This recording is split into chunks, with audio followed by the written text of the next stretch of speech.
Okay, we will reconvene the special meeting. Mr. City Attorney, is there any final action to report out? No final action tonight, Madam Mayor.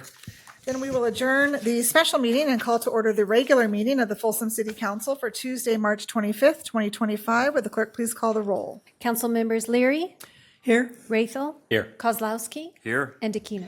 Here, and if you'd all please rise and join me in the Pledge of Allegiance. I pledge allegiance to the flag of the United States of America and to the republic for which it stands, one nation, under God, indivisible, with liberty and justice for all. Okay, do we have any agenda updates, Mr. City Attorney? Good evening, Madam Mayor. There is an additional information transmittal for items 1 and 15 on tonight's agenda. A copy has been previously provided to you, and they are also available on the table in the back. Okay, thank you. That takes us to business from the floor. This is the public's opportunity to address the council on items that are not on the agenda. We do give each speaker 3 minutes. So do we have any requests to speak on items that are not on the agenda? You have no request to speak this evening under business from the floor. Okay, then please call our first item. Okay, your first item this evening is going to be public hearing item number 1.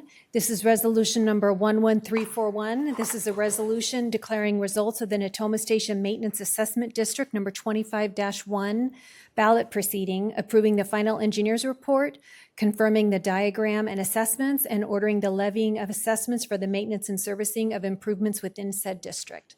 Jameson? I need to read this first, right? You can. Okay, so this is the time and place fixed for the public hearing related to the proposed formation of the Natoma Station Maintenance Assessment District, number 2025-1, to fund ongoing maintenance, operation, and servicing of street trees and other landscaping, street lighting, and public art improvements within the district. I would now ask the Municipal Landscape Services Manager to provide the staff report. Good evening, Mayor and Council. I'm Jamison Larson, Senior Management Analyst for the Parks and Recreation Department.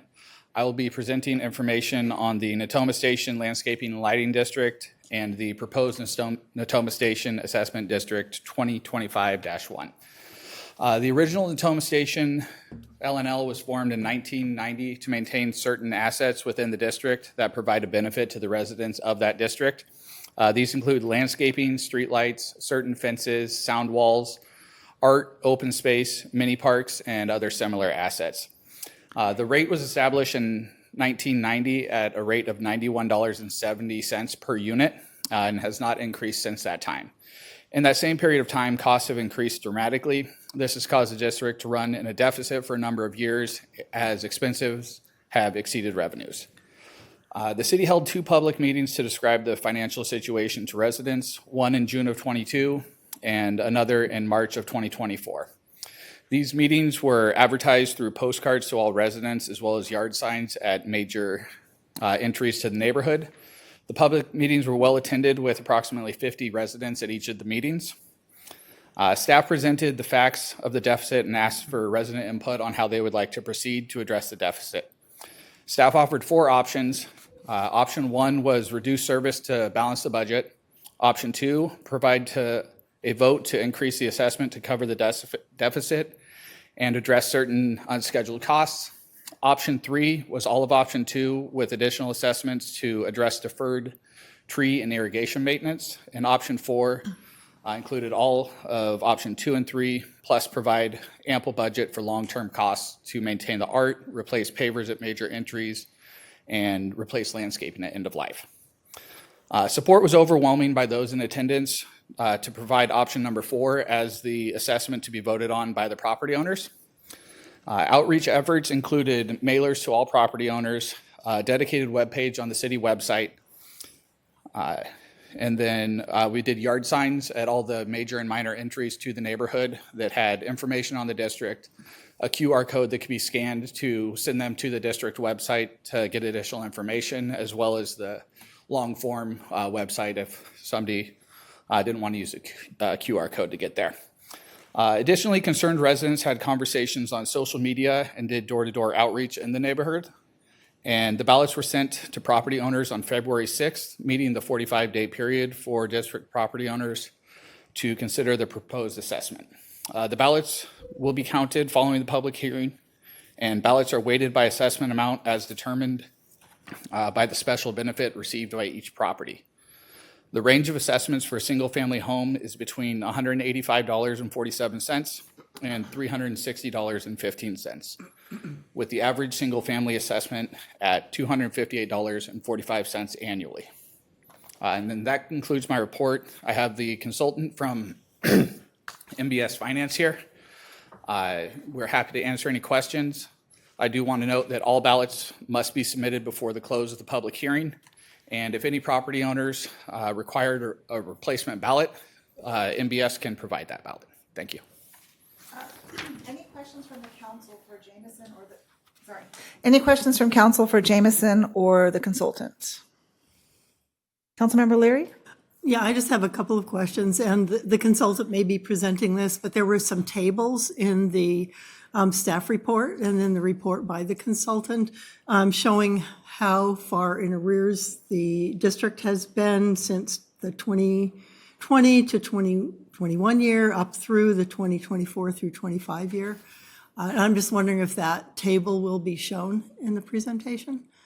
So I don't have a presentation for the screen.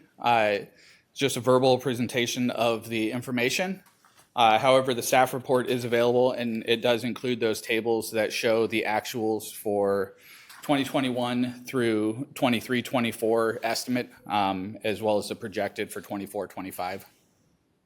So, yeah, so what I'm looking at in this report was the deficit each year that the district ran into was anywhere from a low of 45,495 up to a high of 164,626. So that we didn't have the, we didn't have the funds in that district to pay for the full costs. There you go. And Thank so you. here's the table that you're referencing. And so, yes, the district was not bringing enough revenue to cover the basic maintenance costs. And so that is the deficit it was running year over year to provide the basic levels of maintenance and respond to emergencies only. We didn't do any beautification projects, anything like that. That is keeping the power on, putting water to the plants, and doing basic mow and blow service on the landscaping. And then, so my second question here is about the estimated budget for the 25-26 year. And it looks like this budget covers the potential costs of deferred maintenance and increasing the services to cover what's needed annually. So the total cost of improvements was on the second table titled fiscal year 2025 through 2026 estimated budget. And that, it looks like total cost of improvements was $462,006.35. Is that correct, that would cover deferred maintenance? Yes, that is correct. So essentially, this budget builds out some of the deferred maintenance, and you'll notice. Jameson, can you put that one up on the screen Yes, also? sorry. There we go. So you'll also notice that there are line items, the installment costs. And so that is the maintenance and improvement plan that pays for the long-term replacement of assets. The Natoma Station District has a lot of fiberglass streetlight poles. Those eventually will be a large cost that the district can't absorb in any one year. And so the maintenance and improvement plan recognizes that over the next 30 years, there will be replacements that will need to take place, and that is setting those funds aside so we don't have to replace. They run from $5,000 to $12,000 per streetlight pole, depending if we need a new footing with it. So they're very costly when they hit the district budget. And so right now, the streetlights I don't think are in compliance with the latest standards for streetlights, and that they cast the light down. And is that correct? I was reading that in another report, that we're coming up on the general plan updates. So I would say that, yeah, according to the general plan, we should probably have some reflectors in there. That is on a per light basis. I think you have over 300 streetlights in there. That is something that could be explored. However, we do have cone-shaped LED bulbs that we're utilizing, that the majority of the light is projected down. So we did intentionally use a cone-shaped bulb to direct it down and not have so much spillover. Okay, and then one of the questions that a lot of people have sent to me was, will there be the annual, a change in the annual assessment every year, because it was built in that you could raise the assessment as needed, I think up to 3% a year? Yes. And- Oh, sorry. Oh, I'm sorry. So would that raise in the assessment be instituted every year, or if the district was within its budget, that would not be raised? Is that correct? Yes, so the CPI that it references in here is a max level CPI. It does not mean that we need to utilize that CPI every year. If we're able to pay for the annual budget plus short and long-term costs with the existing funds, there would be no need to use the entire CPI, or we can use a portion of the CPI. If there's no need to utilize the entire thing, we would not. Okay, I think that was pretty much it. Oh, I do have one other question. So if there's excess monies collected annually that don't need to be used, would that go into a fund for unanticipated needs in the future? And how would those be identified or relayed to the public? No, so there is no extra funds. If we are collecting extra funds, Well, I meant if the costs for the maintenance don't exceed your annual income. yeah, so I would say that the money that isn't used for the annual maintenance goes into that M&I plan. And so if we run into a situation, which I don't foresee, that the cost of landscape maintenance goes down $20,000 and now we have $20,000 additional money, we would then reduce the rate appropriately to fund short and long-term projects while doing the regular maintenance. You cannot collect extra money beyond what is identified within the engineer's report. Great, thank you. Excuse me, Madam Mayor.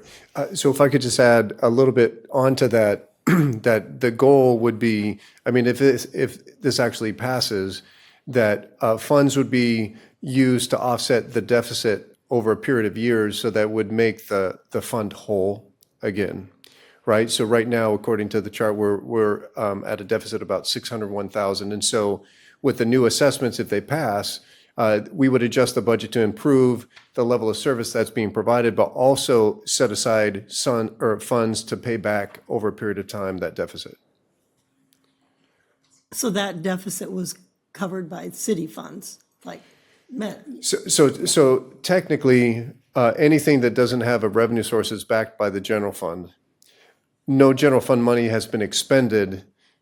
It's held kind of in abeyance that this is the special revenue fund of the Lighting and Landscape District.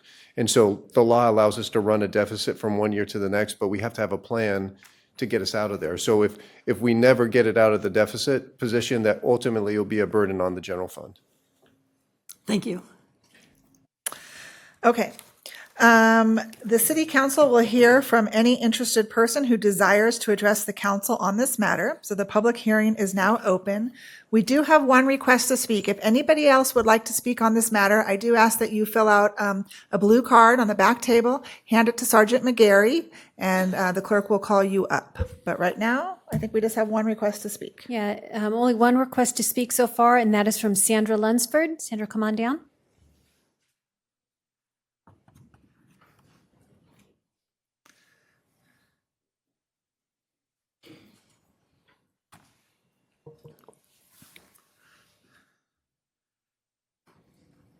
Good evening, welcome. You can go to this little microphone right here by the This one right here. Thank you. screen. Yes, there you go. Thank you for allowing me to speak. I'm Sandra, and I have lived in the Natoma Station for 28 years.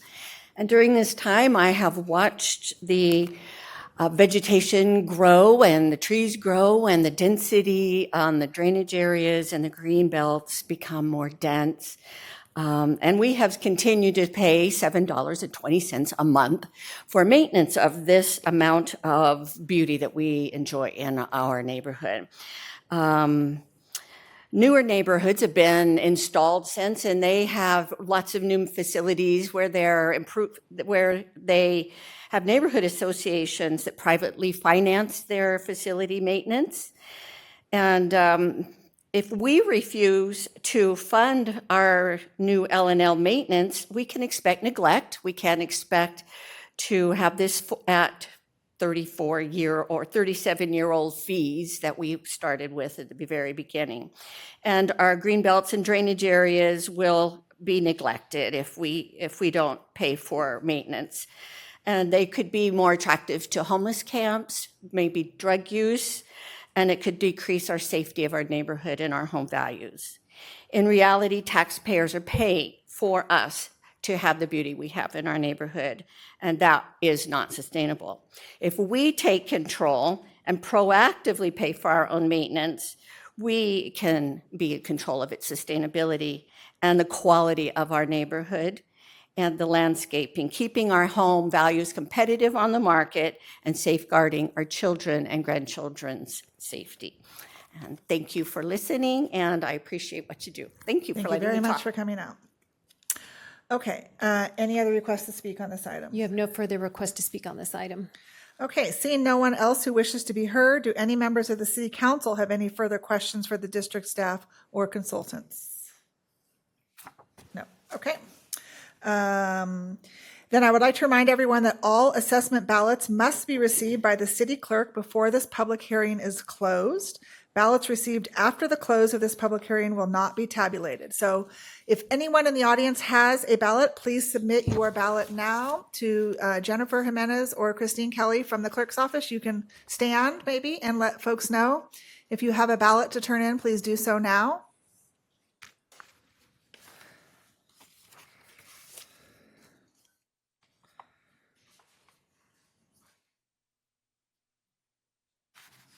I don't think so.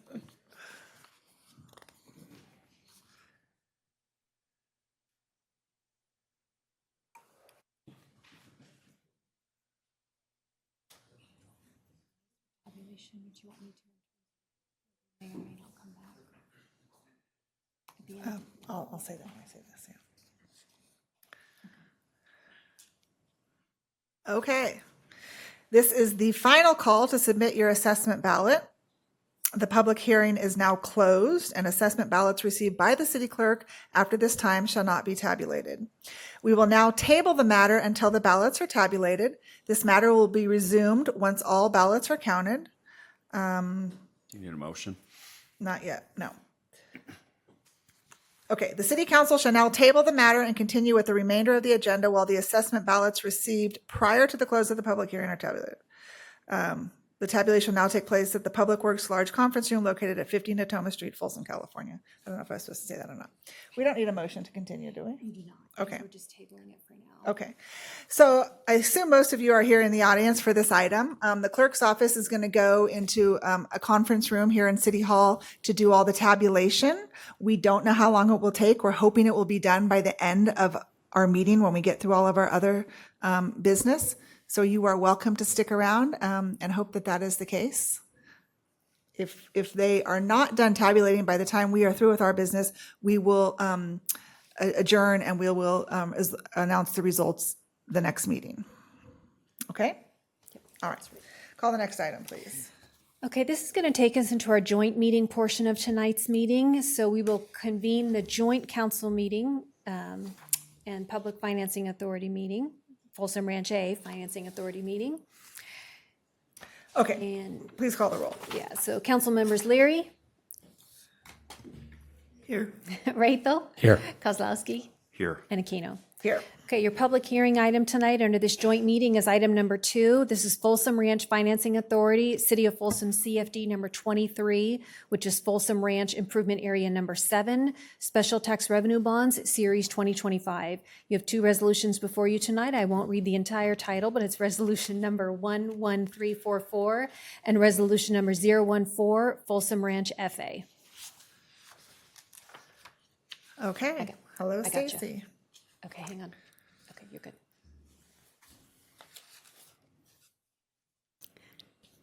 Thank you. Yep, Good evening, Mayor, Vice Mayor, and council members. Stacy Tamani, Chief Financial Officer. Tonight, I'm presenting the Community Facilities District Number 23, Improvement Area 7, Special Tax Revenue Bond, Series 2025.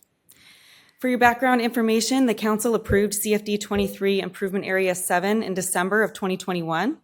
This improvement area provides for the construction and acquisition of certain public improvements to serve property within that CFD. These improvements include the backbone infrastructure such as transportation, water system, recycled water, drainage, wastewater, parks, parkways, and open space. And it also provides the subdivision improvements such as underground utilities, subdivision roadways, street lighting, sound walls, and landscaping. Here is a kind of zoomed in image of the improvement area 7 within CFD 23. And then this second here is an aerial shot of the improvement area, and it's outlined there in red. Staff is proposing to issue the Series 2025 Special Tax Revenue Bonds in an amount not to exceed $12 million. The proceeds will be used to finance the acquisition and construction of certain public facilities, fund a debt service reserve account, and to pay certain costs of issuance. The aggregate assessed appraised value of the property within CFD 23 Improvement Area 7 is about $92 million. In compliance with the city's CFD policy, the value to lien ratio is 8.1 to 1. And also in compliance with the city's policy is the projected tax burden per parcel of approximately 1.7% for developed residential property. By taking these actions tonight, you're approving the form of various required documents that are listed here on this slide.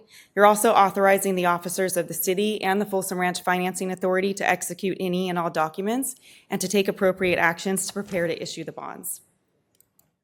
And so with that, staff does recommend the approval of City Council Resolution Number 113344 and Folsom Ranch Financing Authority Resolution Number 014 FRFA. Thank you.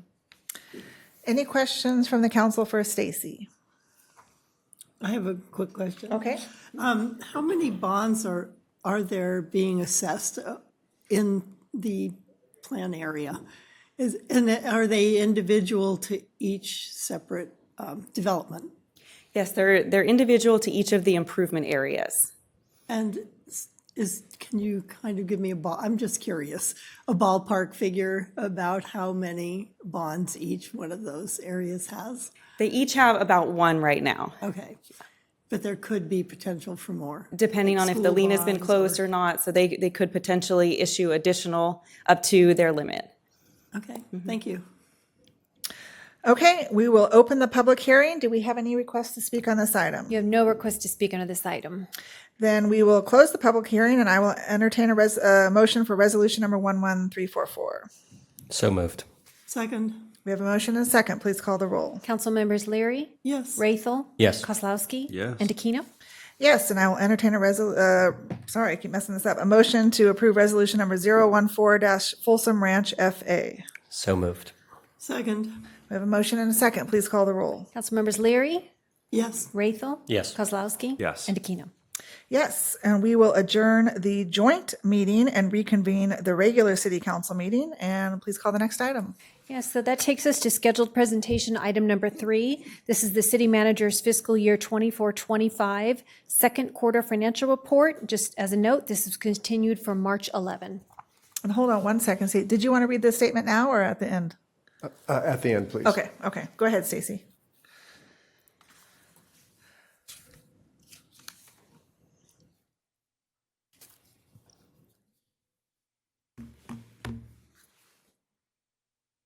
Okay, good evening again. We'll start here with this first slide presenting the final results of the audit for fiscal year 23-24. You did receive a copy of this final report at your last meeting.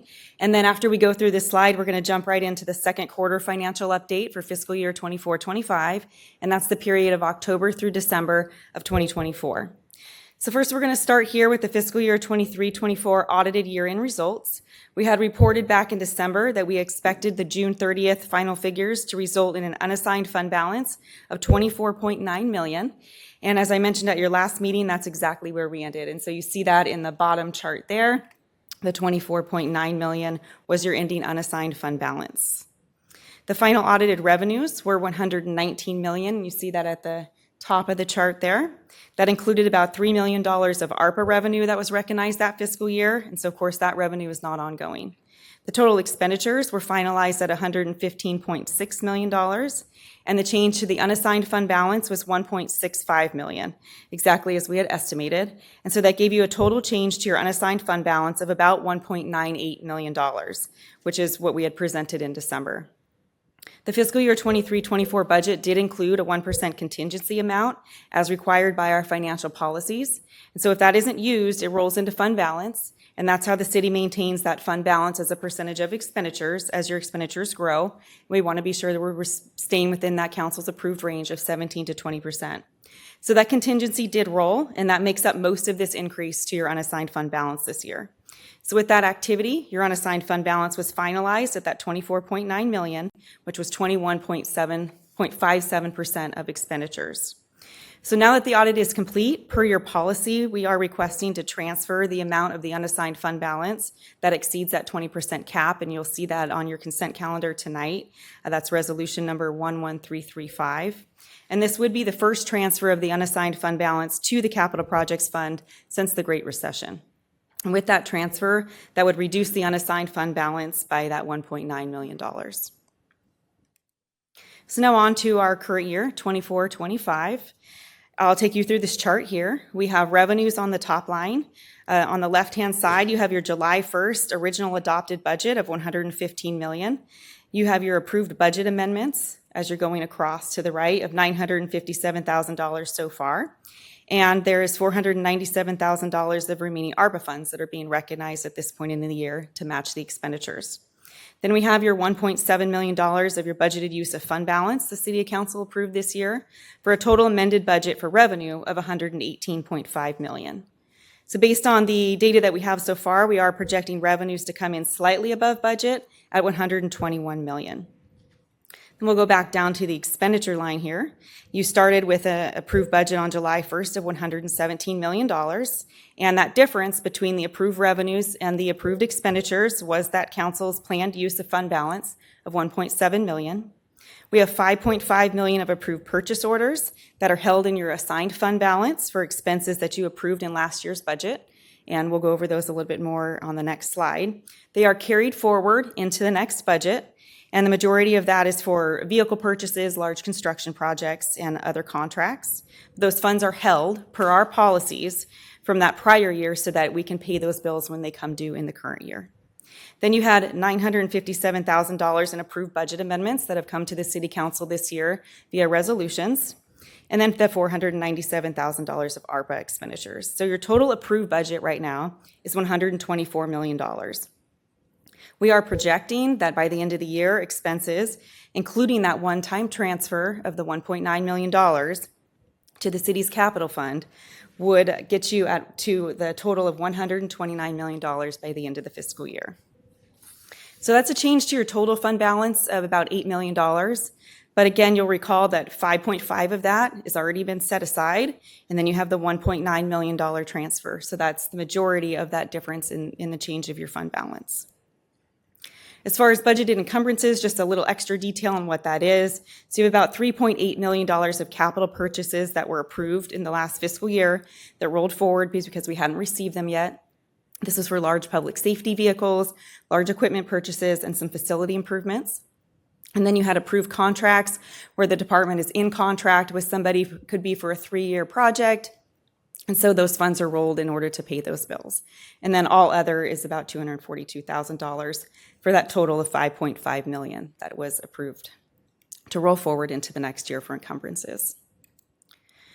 The approved budget amendments that were on the slide of $957,000 were approved via these resolutions. I won't read all of them, but it's $74,000 for a grant for police purchases, $209,000 for Metro Cable. We get that revenue, and so then you had appropriated the expenses, $261,000 for the purchase of technology using COPS grant funds, and then $410,000 for the participation in the Medi-Cal intergovernmental transfer program that fire participates in. All of these did come to the City Council already. So how this all impacts your unassigned fund balance is we start with that beginning balance of $24.9 million. That was the June 30th balance. Then it's reduced by the $1.9 million transfer to the capital fund if that's approved tonight. And then after you take into the consideration the fund balance that you have set aside for expenditures, we have expenditures only expected to exceed revenues by about $865,000. And that's primarily your approved use of fund balance this year. You had approved $1.7 million. With a little bit of the extra revenue we're projecting, we feel right now that you'll be at about $864,000 use of fund balance. So that would bring your unassigned fund balance down to $22.2 million or 17.2% at the end of the fiscal year. And this is a look at your unassigned fund balance graphically, projected here on the far right-hand side at that $22 million mark after the transfer, if you do approve that, and as a percentage of fund balance coming down to that 17%. Now looking at general fund revenue, we have our current budget for fiscal year 25 on the left, and then the projections for fiscal year 25, and I'll go through the major categories here. We've received our first property tax payment, and so at this point, we're still projecting property tax to be right at the budgeted amount of $45 million. For the next line, sales tax, with the activity that we've seen so far, we are projecting it to be slightly less than budget, coming in at about $28.2 million. We did have our quarterly update with the sales tax consultant. They had given us a projected range for total sales tax of $26.8 million at the low point, up to $29.5 million for an optimistic projection. But based on what we've seen so far, it doesn't look like we will hit that high point of that range and probably not even our budgeted amount. TOT revenues are projected to come in right at budget. Charges for services in total are projected to come in at about $15.7 million, about $1.9 million over our initial estimates. And the primary drivers of this are increases in fire revenues. Particularly, we're seeing this in ambulance fees, which I think we went over last time. They're coming in a little higher than they have in prior years.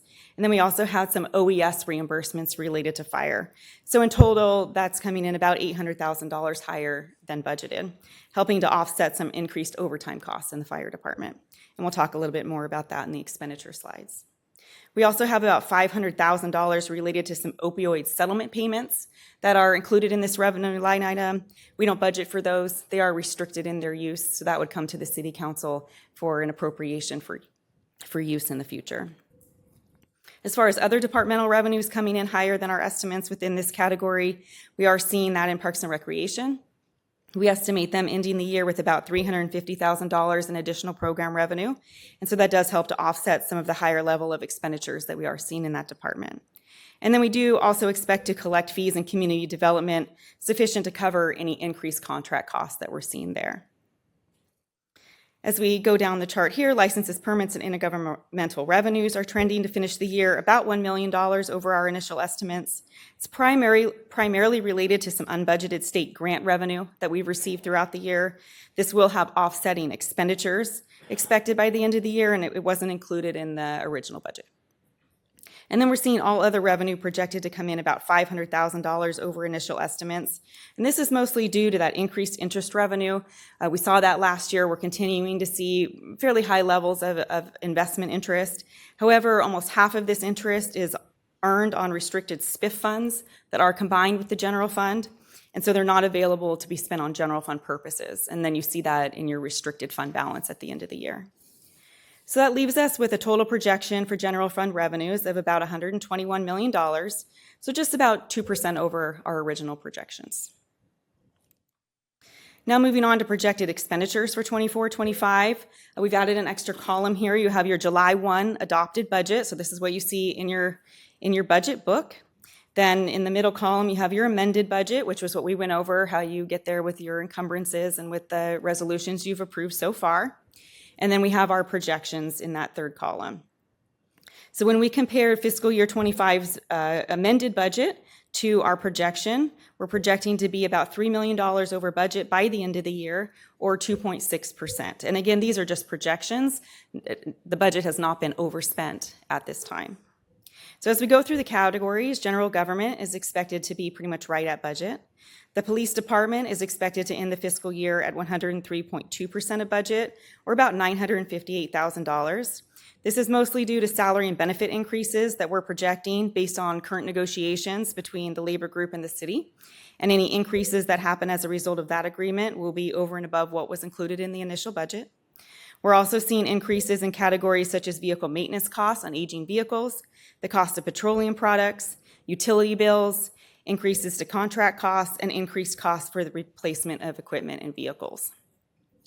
The fire department is expected to end the fiscal year at 102.7% of budget, or about $889,000 over. This is primarily due to overtime costs. That is partially offset by salary savings. They do have a significant amount of vacancies, but this is expected to be over in total even when it's offset by those vacancy savings. However, this year it is mostly offset by that increased ambulance revenue and those OES reimbursements that we saw on the revenue slide. For the community development department, we're projecting to end the year about $600,000 over budget, a little less than in recent years, but then we're also seeing the revenue increases come down a bit too. As we talked about in previous presentations, due to that unpredictability of their operations, we don't budget for either of those line items, but the expectation is that as the contract costs go up, the revenue income also goes up to cover that. Parks and Recreation is projected to end the fiscal year at about 104% of budget, or $900,000 over, based on what we've seen in the first half of the year. What's causing this budget overage is what we've been seeing over the past few years: the cost of utilities, petroleum, credit card service fees, supply costs, labor costs, the maintenance of equipment, buildings, and vehicles. Everything is increasing.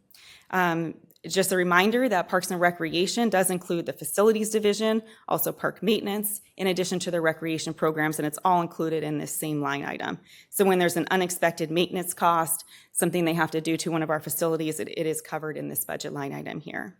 And so the increases that we're seeing is spread across most of their divisions. It's not just concentrated in one area, but it is partially offset by that $350,000 in projected increased program revenue that was mentioned in the revenue slide. Your Risk Management Internal Service Fund.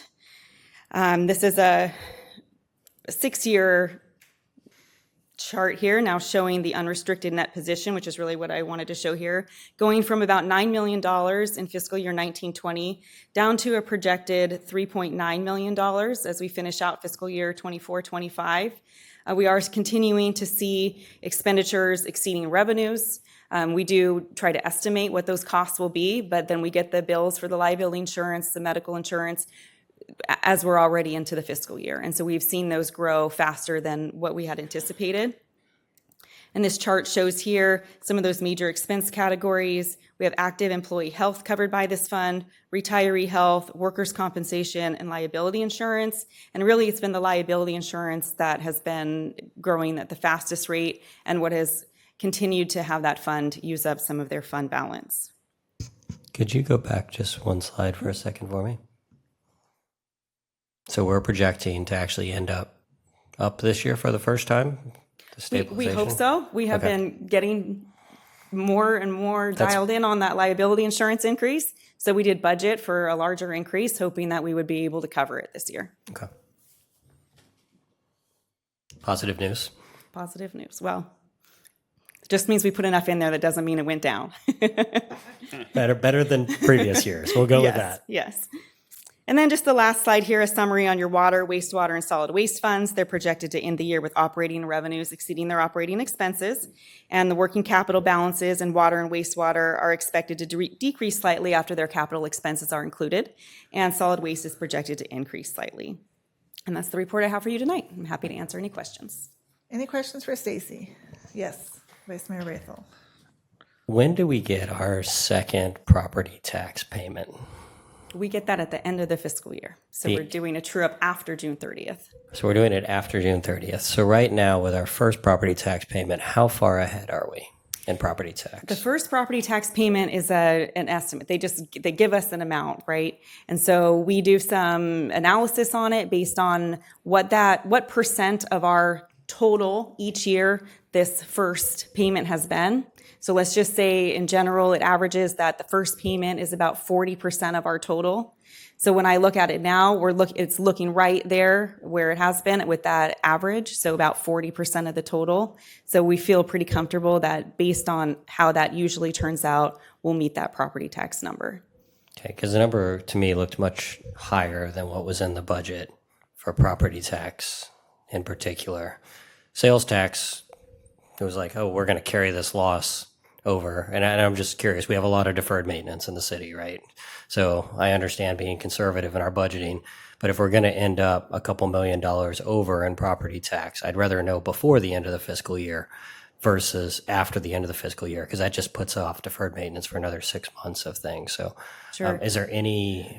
Right now, there's no indication that it would be higher. What does happen at the end of the year is that we get supplemental property tax. And so we can't calculate that, and that doesn't come in based on this first payment.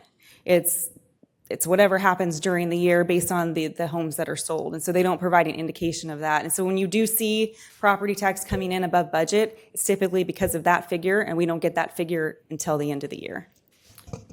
Thank you.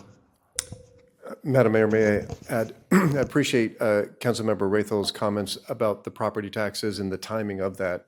One of the things that I would recommend that I feel has been really helpful in other jurisdictions where I've been able to work is we delay, we prepare a plan based on the money we've actually received because there are risks if we pre-plan before we actually receive it. And one of the best ways, in my opinion, to do that is through kind of a multi-pronged budget review process.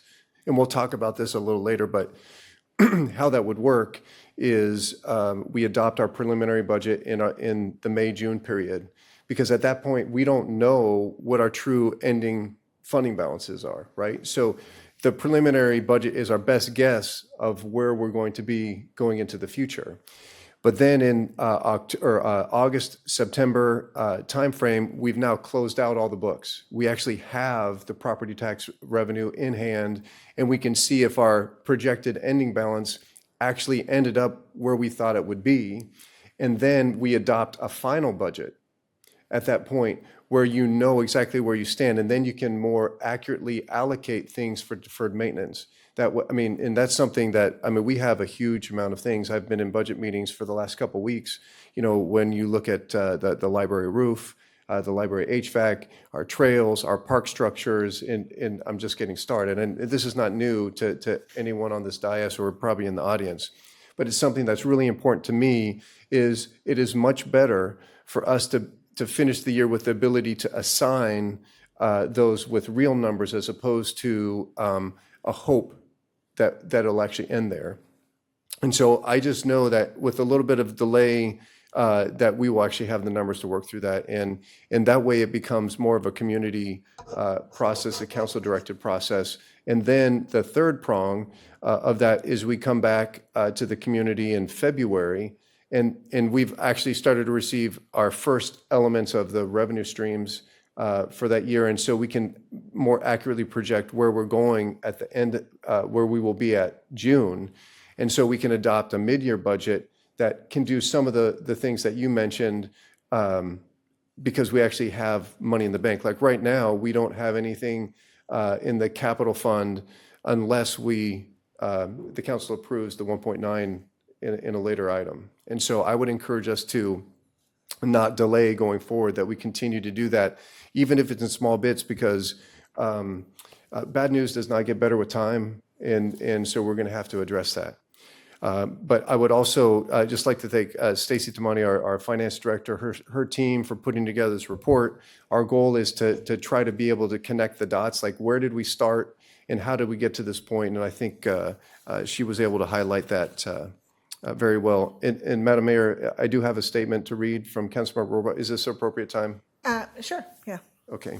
So Councilmember Rohrbach shared this with me and asked that I read this. It says, first, I want to thank the city manager for postponing this discussion from 2 weeks ago to find out many of the answers to the questions I had. I appreciate the thoughtfulness in regard to being transparent and proactive about delivering the information needed to the council so that we can make decisions based on true numbers. I didn't ask her to say that, just for the record. My follow-up question is based off of the budget we passed for 24-25 versus the amended and projected budget numbers here in the Q2 report. The expenses we passed for our general fund were over 117 million. However, in the packet, it shows our amended budget at 124 million without explanations as to where or how we got to the 124 million from 117 million.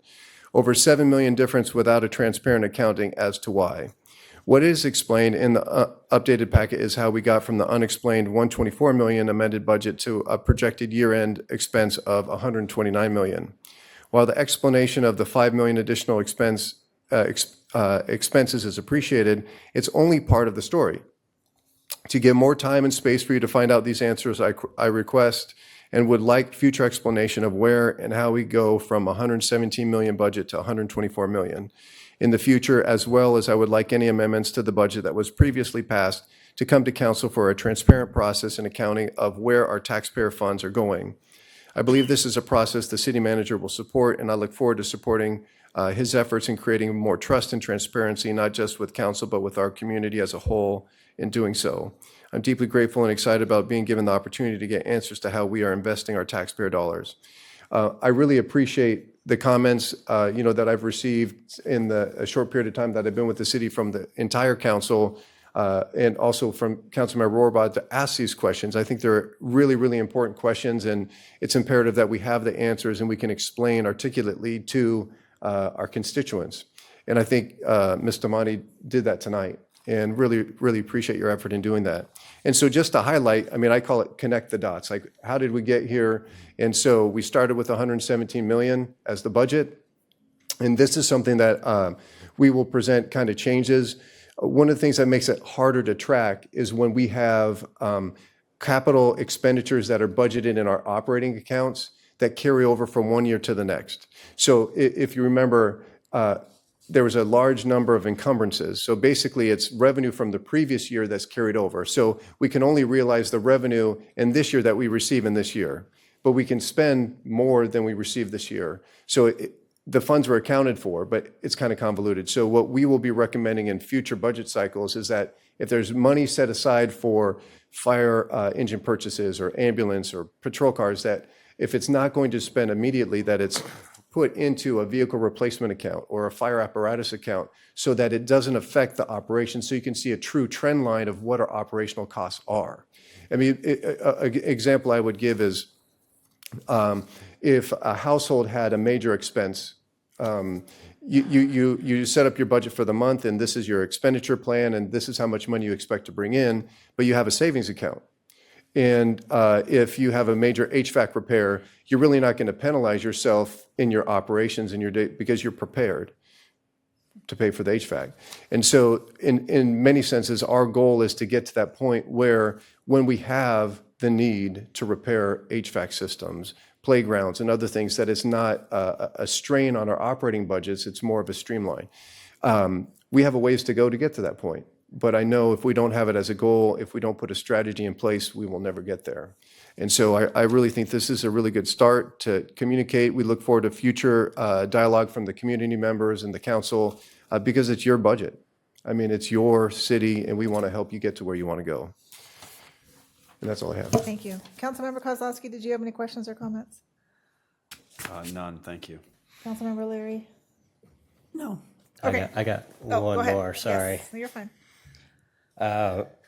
So I'm going to try to summarize it a little bit, just because I want to kind of look at big picture, because if we don't get actual property tax numbers until after our fiscal year is already over, it kind of, to me, negates the idea of even doing quarterly reports, right? Like I use quarterly reports in a business, or monthly reports even, to be able to make better decisions on how we're running the business. In this case, we can't even guess our largest revenue source until after our budget is already closed. which makes it really, really tough, right? It's not anything to do with your department or how we're running the city. That's how we were receiving our revenues.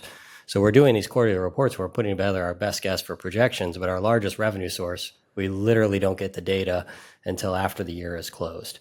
So we really can't make too many budget tweaks along the way. So that's I just want to put that out there that's tough for me because that's what I would look at using these first quarter, second quarter. I know we go first quarter, well, we have no revenue data at all, right? Second quarter, we're at the end of March, right? We're at the end of the third quarter now processing our second quarter results, and we still don't have any data, which we're not going to get until after the end of the fourth quarter. And then we're going to be able to make some decisions in like September, which is the budget year's already done and over, right? So that's really tough. Saying all that, putting that all out there, we had originally expected and approved $1.7 million deficit this year, right? Your projection right now is $800,000 deficit. So we have about $900,000 of money extra in your best technical projection that we could spend on deferred maintenance at this point, is what you're saying, comfortably, right, with your technical projections. I don't want to end up with us in the hole, but I'm just trying to do my best of using the data we have to manage the city the best way possible. And I'm relying on your technical expertise to tell me, hey, there's an extra $900,000. Am I hearing that correctly? If the expenditures trend as we've estimated, then yes, that would be true. Perfect. If those go higher than what's estimated, then that would eat into what you're referring to. So now I'll turn to you, City Manager. We have an extra $900,000. We have a lot of deferred maintenance. I'd love to see that money be spent sooner rather than later, so it doesn't turn into, $4 million because we've put off that maintenance. Yeah, I think that's an excellent point. What I would suggest is if the council approves the transfer of 100 or 1.9 million, that we would be moving forward very quickly to do some items with those funds. And I would recommend that we revisit additional capital expenditures when we adopt a final budget in August and September, because it will take us time just to go through the 1.9.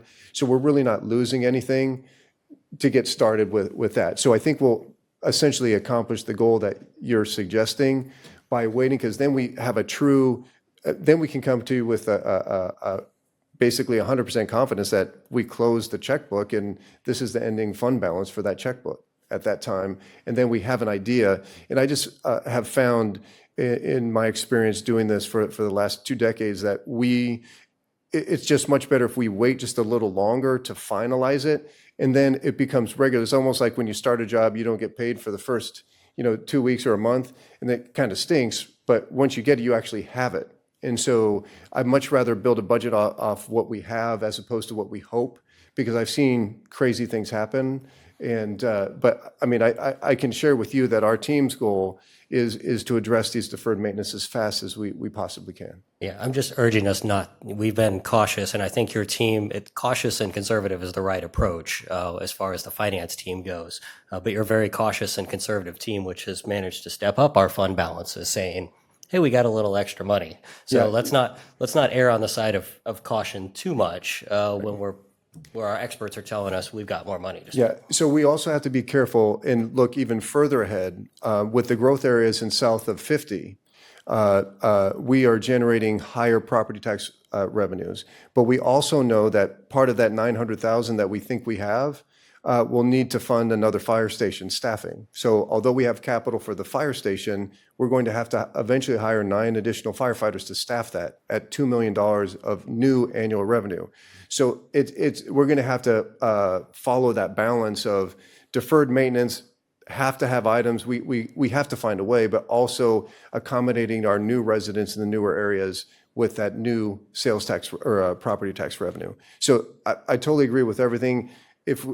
I think as we continue to track the numbers and show the data and the trends, it'll empower the council and the community to make really good decisions. Okay, Thank very you. good. Thank you, Stacy.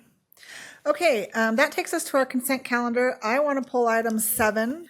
We've had a request to pull item 8 and 9. Is there anything else that anybody wants to pull?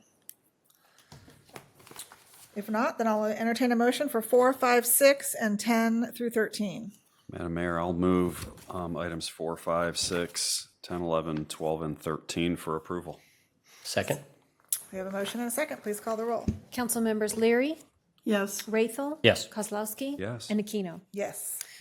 Okay, item number 7 from your consent calendar is resolution number 11335. This is a resolution directing the finance director to make a transfer from the general fund to the capital projects fund for the amount in excess of the general fund reserve. This also was continued from March 11. Okay.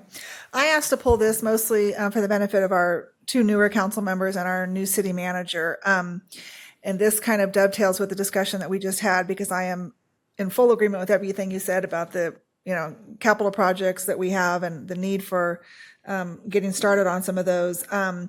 But I would like Stacy to explain this a little bit, because our unassigned fund balance is really inflated because during the COVID pandemic, we took money from the risk management fund. So maybe you could start by explaining what the risk management fund is, and how it's used, and when we took money and why we took money and how much money we took. Because I think we do need to have this discussion just to make sure that we want to put that full 1.9 million into the capital fund rather than repaying some of the money to the risk management fund. Sure. So the Risk Management Fund is an internal services fund, which means that the funds that have employees, the 3 enterprise funds plus the general fund, pay their share into the Risk Management Fund to pay for employee benefits, the medical, the liability insurance, workers' comp, and retiree health as well. And so during the COVID downturn, it was decided that we brought forward a budget that would reduce the burden on the general fund and on the enterprise funds, because it had to be equitable, and not transfer in the full amount that was needed in order to pay the annual bills in the risk management fund. So we did that for 2 years to save money in the general fund.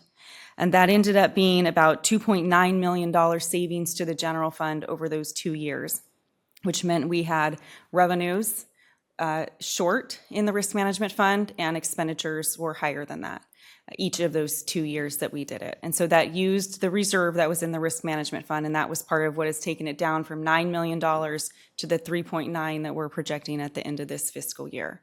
And so it was a temporary measure, and we did bring an item back to the city council back in January of 2023, recommending that we replenish those funds because they are important to have. In any year, we could have a big swing in medical costs. We've seen it in the liability. We could see it in workers' comp. And if we don't have that reserve available, we will very quickly go through whatever we have, and then the general fund will be on the hook to pay for it. So when she brought it back originally, it was a 3-2 vote. And I just wanted to bring this forward because I think we do need to consider, should we pay back some of that money to the risk management fund and not put all 1.9 million into capital? Yes, city manager. Madam Mayor, members of the council, if I could just add, I think it's a really good point to have a discussion, and I would make this suggestion just to the circumstance that we have items of kind of deferred maintenance that we need to jump on and hurry. And so my recommendation to the council would be that we have this conversation, that we move this forward with the 1.9 million transfer to the capital fund, but then some of the funds that we have that we will know exactly in August, September that are really there, we can transfer those or have that considered at that time. So I just think that the idea is excellent. I just wonder if maybe moving forward with capital so we can get something done and in the works now, and then not ignore this reality, because this is not going away.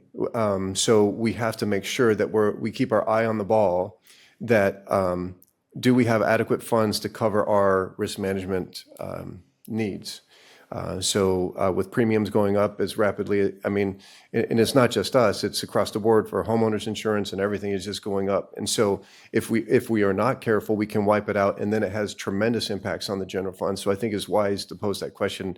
I just wonder with the kind of segmented budget process that will follow, that maybe August, September may be the best opportunity to discuss that. Okay. And I'm fine with that. I just wanted our new council members to be aware that the unassigned fund balance is inflated for that reason.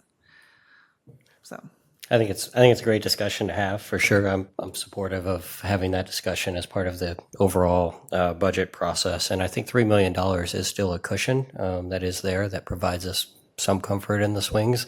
It's not as much as $9 million worth of comfort, but it is significant. It sounds like we only used $2.2 million to help offset that over 2 years before. Is that correct? Correct, over 2 years. Over 2 years, so 1.1 million a year. So that would give us some cushion having $3 million in there. So that's why I'm comfortable with that. So is that okay to move resolution item number 7? I just wanted to add one thing. I appreciate you pulling that because I had that circle to pull as well. So I really appreciate having the discussion and into more detail so we can understand what we're looking for down the line as well. So thank you. would you like to second the motion? Yes. Okay, we have a Did I motion let Justin and a second. finish? Please call the roll. Council members Leary, Yes. Raythel. Yes. Kozlowski. Yes. And Aquino. Yes. Okay, item number 8 was also pulled from the consent calendar. This is resolution number 11339, authorizing the city manager to execute a contract with S&S Fence Company for the replacement of the existing wrought iron fence excuse me, at the Natoma Sluice digging site and use of general fund contingency budget. And as a reminder, you do have one request from the public to speak on this item as well. Okay, I'm going to let the city manager take this one to begin with, I think. Yes. There's a little presentation, if I could just have that. So the item before you is to consider authorizing the city manager to execute a contract to install fencing at the sluice digging site. And I got you. oh, you got it. Okay, cool. And so I think this highlights kind of the importance to have some discussion related to these type of things. I'm new and wasn't necessarily familiar with the history of the site and appreciate our staff kind of giving us the background.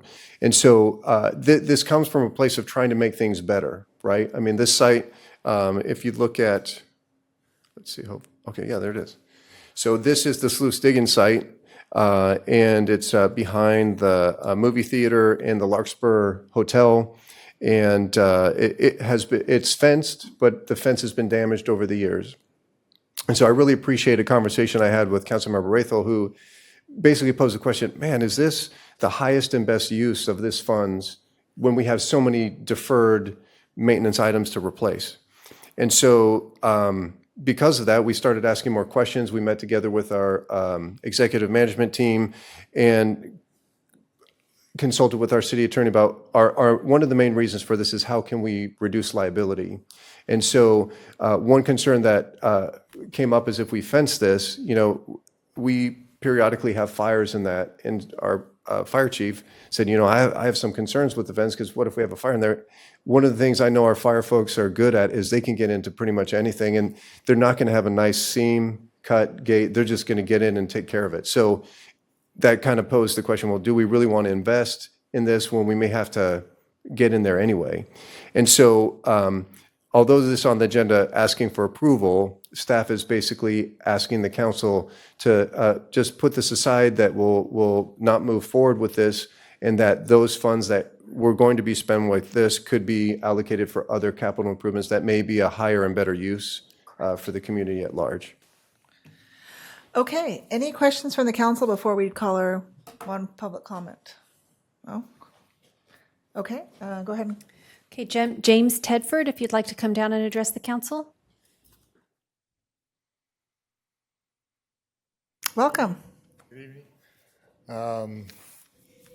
My comment has to deal with number 7 and number 8, if I can. I think you were 8 and 9.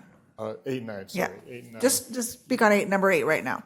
Yeah, it's similar comment Okay. to number 9. So my comment was on the waiver of bid format that was requested for this project, but it was not included as an attachment to the presentation that going before you. So a lot of my comments have to do with questions that come up, the necessity for waiving the standard, bid processes, who approved it, what level of city government. So, and, without that attachment in the presentation, some of my questions may have been moot to begin with. So I don't know if it's city policy that it's not included, or if there's a reason, there's proprietary information or something like that, that prevents it from being included. If that's the case, let's have a synopsis so what we can see what the justification was for, waiving the standard procurement process for the city. So, I mean, some of the questions would have been, is it really an emergency that, necessitated, eliminating the standard bid process?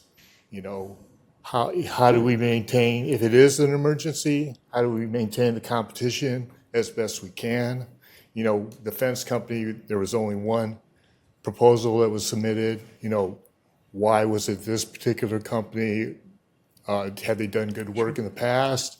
I mean, none of that is presented so that, we can't make a determination as the public as to, are we, following a best practice here with contracting? So, and that's kind of similar to number 8 as well.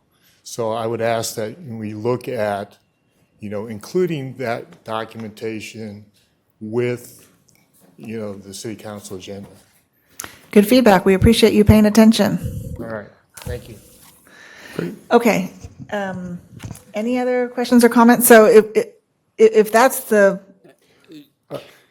Have we had a discussion anytime recently about the preservation of that particular set of artifacts?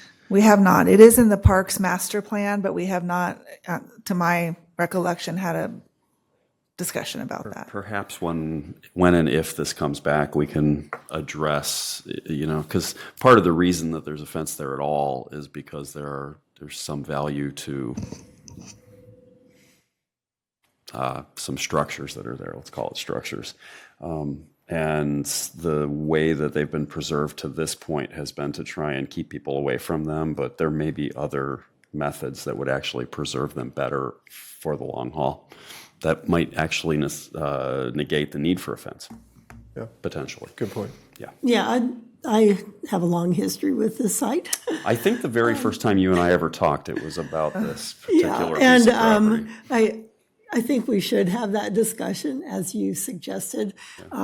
Part of the reason I didn't, question this fence is I didn't see that as an excessive cost, but I also think maybe we ought to take a look at least repairing some of the parts of that fence that have been broken.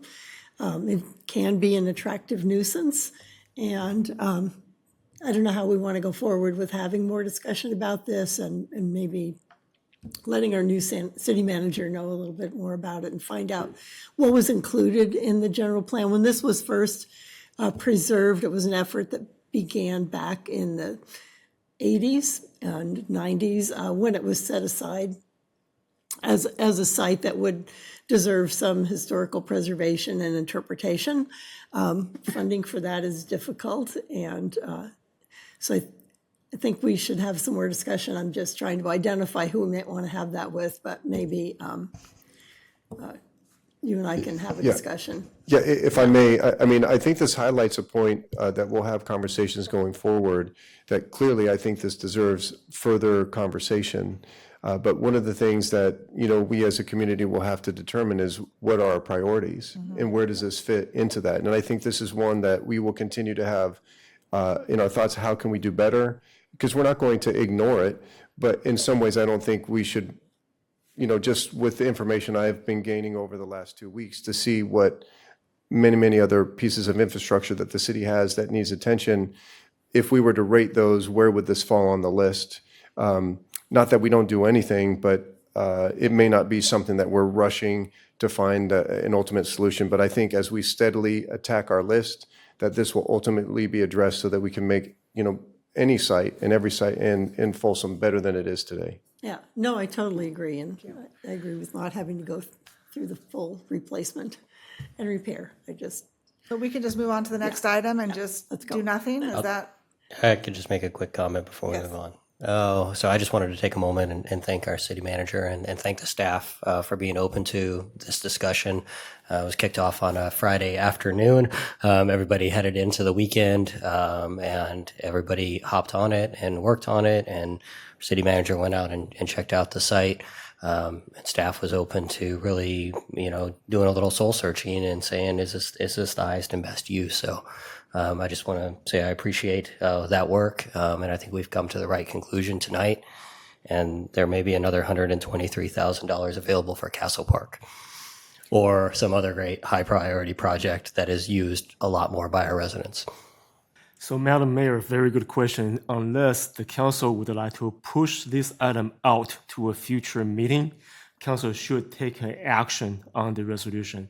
You can give a thumbs up or thumbs down, but there should be a vote on this resolution. So staff would recommend that the council reject the resolution. Okay. I'll move that we reject the resolution. Second. Okay, we've got a lot of motions and seconds. Attribute it to whoever you'd like. Please call the roll. Council members Leary? Yes. Raythel? Yes. Kozlowski? Yes. And Aquino. Yes. Okay, item number 9. Was there a council member who wanted to talk on this item, or Mr. Tedford, was it you? I think it was just Mr. Tedford, yeah. Did you want to come and repeat your comments, or was it the same comments as item number 8? Okay. Okay, thank you, sir. I'm assuming we don't need a presentation? So I actually, our Parks and Recreation Director, Kelly Gonzalez, is here. And so if you wouldn't mind talking a little bit about the reasons for, the gentleman who spoke about this. I mean, this in particular, I think there's some specialty reasons why we had to go with the resources that we did. No, Kelly, this one. Wrong one. Good afternoon, Mayor. And I would want to call up Chad Gunter. He's our aquatic supervisor who knows a lot of details about this equipment, and he's prepared to share some information. Good evening, Chad. Good evening, Madam Mayor and council members. My name is Chad Gunter. I'm the Recreation Supervisor for the Aquatic Center. I've been there since 2001. We've had these filters at the facility since 2001. When I called down to EPD in Banning, California, to ask them the typical life expectancy of these filters, they said it was about 20 years. So we've managed to get about 25 out of them, which is a really good thing for trying to be efficient in our cost savings. The question about it being sole sourced is EPD is the vendor. They're out of Banning, California. NOR Systems, which is KSI, which is on your report, is the exclusive provider of these filters in California. So that's the only reason. That's the reason we can only go through them. They're the only way we can get them. So that's our plan there. NOR has also been a provider of services for us for the last 25 years as well. So they're very knowledgeable of our facility. Okay, So we feel very comfortable going and moving forward with them. thank you very much. And if I could just add, related to this, could you describe the plan for the installation of the filters? I think the main reason to order them now is so that we have them on hand in case they do fail, which minimizes the amount of downtime of the pool itself. Would you mind commenting? Yeah, that is correct. We started researching this and found out that it's about a 4-month lead time to get them. We also want to minimize our downtime in regards to providing services to the community. So the plan is to get the money, I guess, the proper term, be encumbered, to move forward, to go ahead and purchase them, and then have them ready to go over the holidays so we minimize loss of revenue and impact to community services. Thank you very much. Any other questions for Chad? Otherwise, we'll entertain a motion. I'll move approval of resolution 11340, aka Second. number 9. All right, we have a motion and a second. Please call the roll. Council members Leary? Yes. Raythel? Yes. Kozlowski? Yes. And Aquino. Yes. All right. This might be one of those carried over encumbrances to next year. I hope not. So,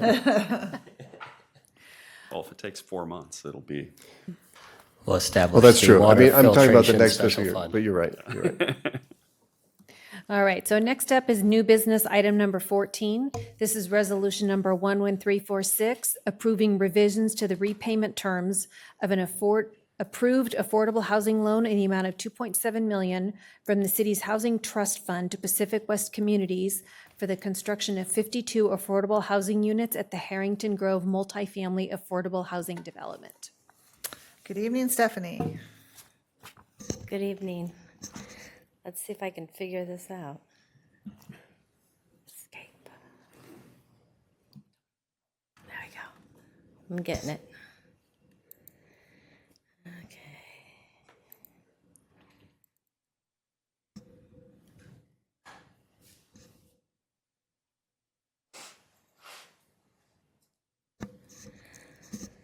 All right. I can send it for you.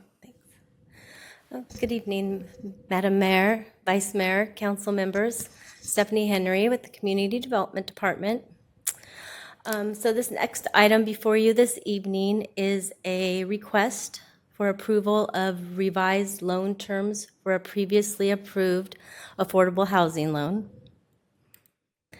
As you may recall, the Harrington Grove project is an affordable housing project that is to be located on the west side of Harrington Way. The project also will have one manager unit and 51 affordable, low income, very low income, and extremely low income units to house our growing number of residents in the city of Folsom. The project is also located next to a number of amenities, including the city's Folsom bike trails. So in July of 2024, the City Council approved an affordable housing loan in the amount of $2.7 million for that project.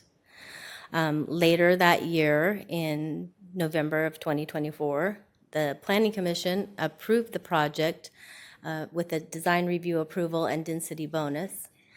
And then in December of last year, the project received a private activity bond allocation. As indicated in the staff report, due to the high demand for the state tax credits that were expected during the August 2024 funding round, the developer made a strategic decision and decided to exclude those state tax credits from its application in order to increase their chance of securing the CIDLAC tax-exempt bond allocation, which paid off because they were one of the few one of the few developers in our region that actually received funding during that funding round. And the other, I think there was two projects that received the approval for the funding, and both of them did not include the state tax credits. However, this resulted in a funding gap since the developer was planning on utilizing $4 million of state tax credits for the project. So in order to address this funding gap, and instead of asking the city for additional funding, the developer is proposing to partner with private investors.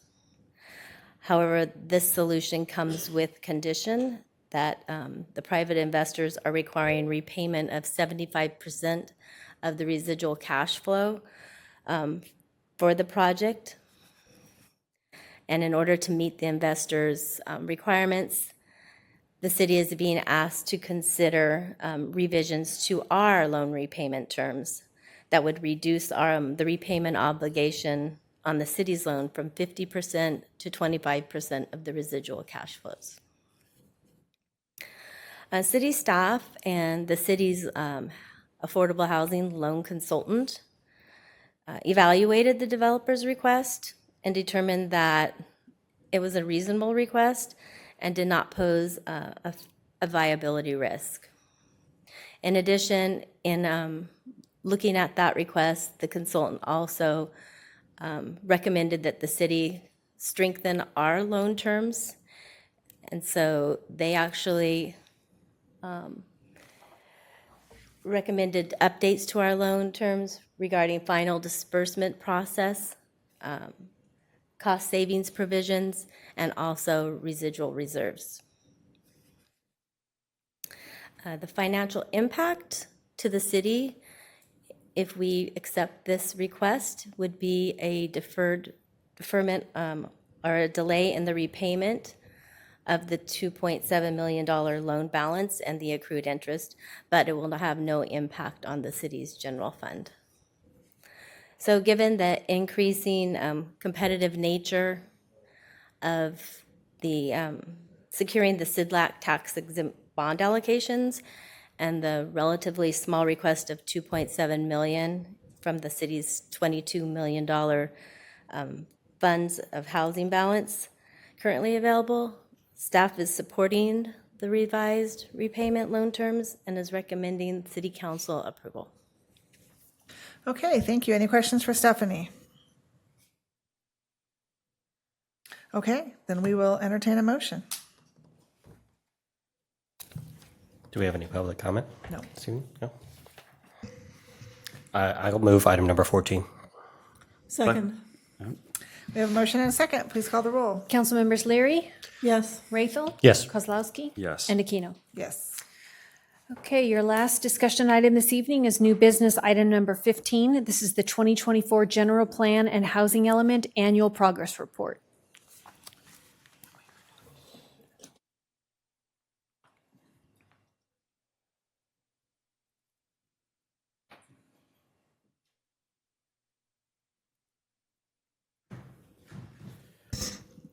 Mayor Aquino, members of the City Council, Desmond Parrington, Planning Manager in the Community Development Department.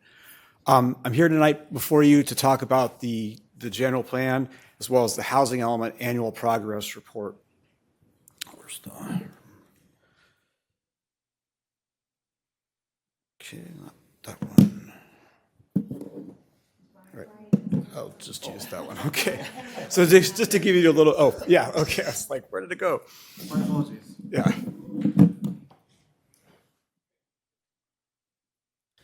So just to give you a little bit of background, the purpose of the general plan and the Housing Element Annual Report is really to keep the City Council as well as the public informed on how we're doing in terms of implementing the goals, policies, and programs of the general plan. It also reports on the progress in implementing those housing programs as well, which are key to our housing element implementation. And it maintains our eligibility, and this is probably one of the most important things, for state funding. Again, because we've been doing this on a regular basis and we've submitted it on time and complete, it's allowed us to be competitive and eligible for state grant funds. And we've gotten state grant funds as a result of the fact that we are in good standing on this. So in terms of the submission process, each year we bring these forward to you for review and acceptance so that we can then send them on to the office, the Governor's Office of Planning and Research, as well as the Housing and Community Development Department, where we're required to submit it each year by April 1st. So over the years, the state has had an increasing influence on kind of what goes into the general plan, and how state laws affect actual zoning as well as development projects. As you know, there's been an increasing focus on climate resilience, open space access, and housing development. Going back quite a ways, back to 2006, AB 32 really zeroed in on the issue of climate change and a focus on reducing greenhouse gas emissions.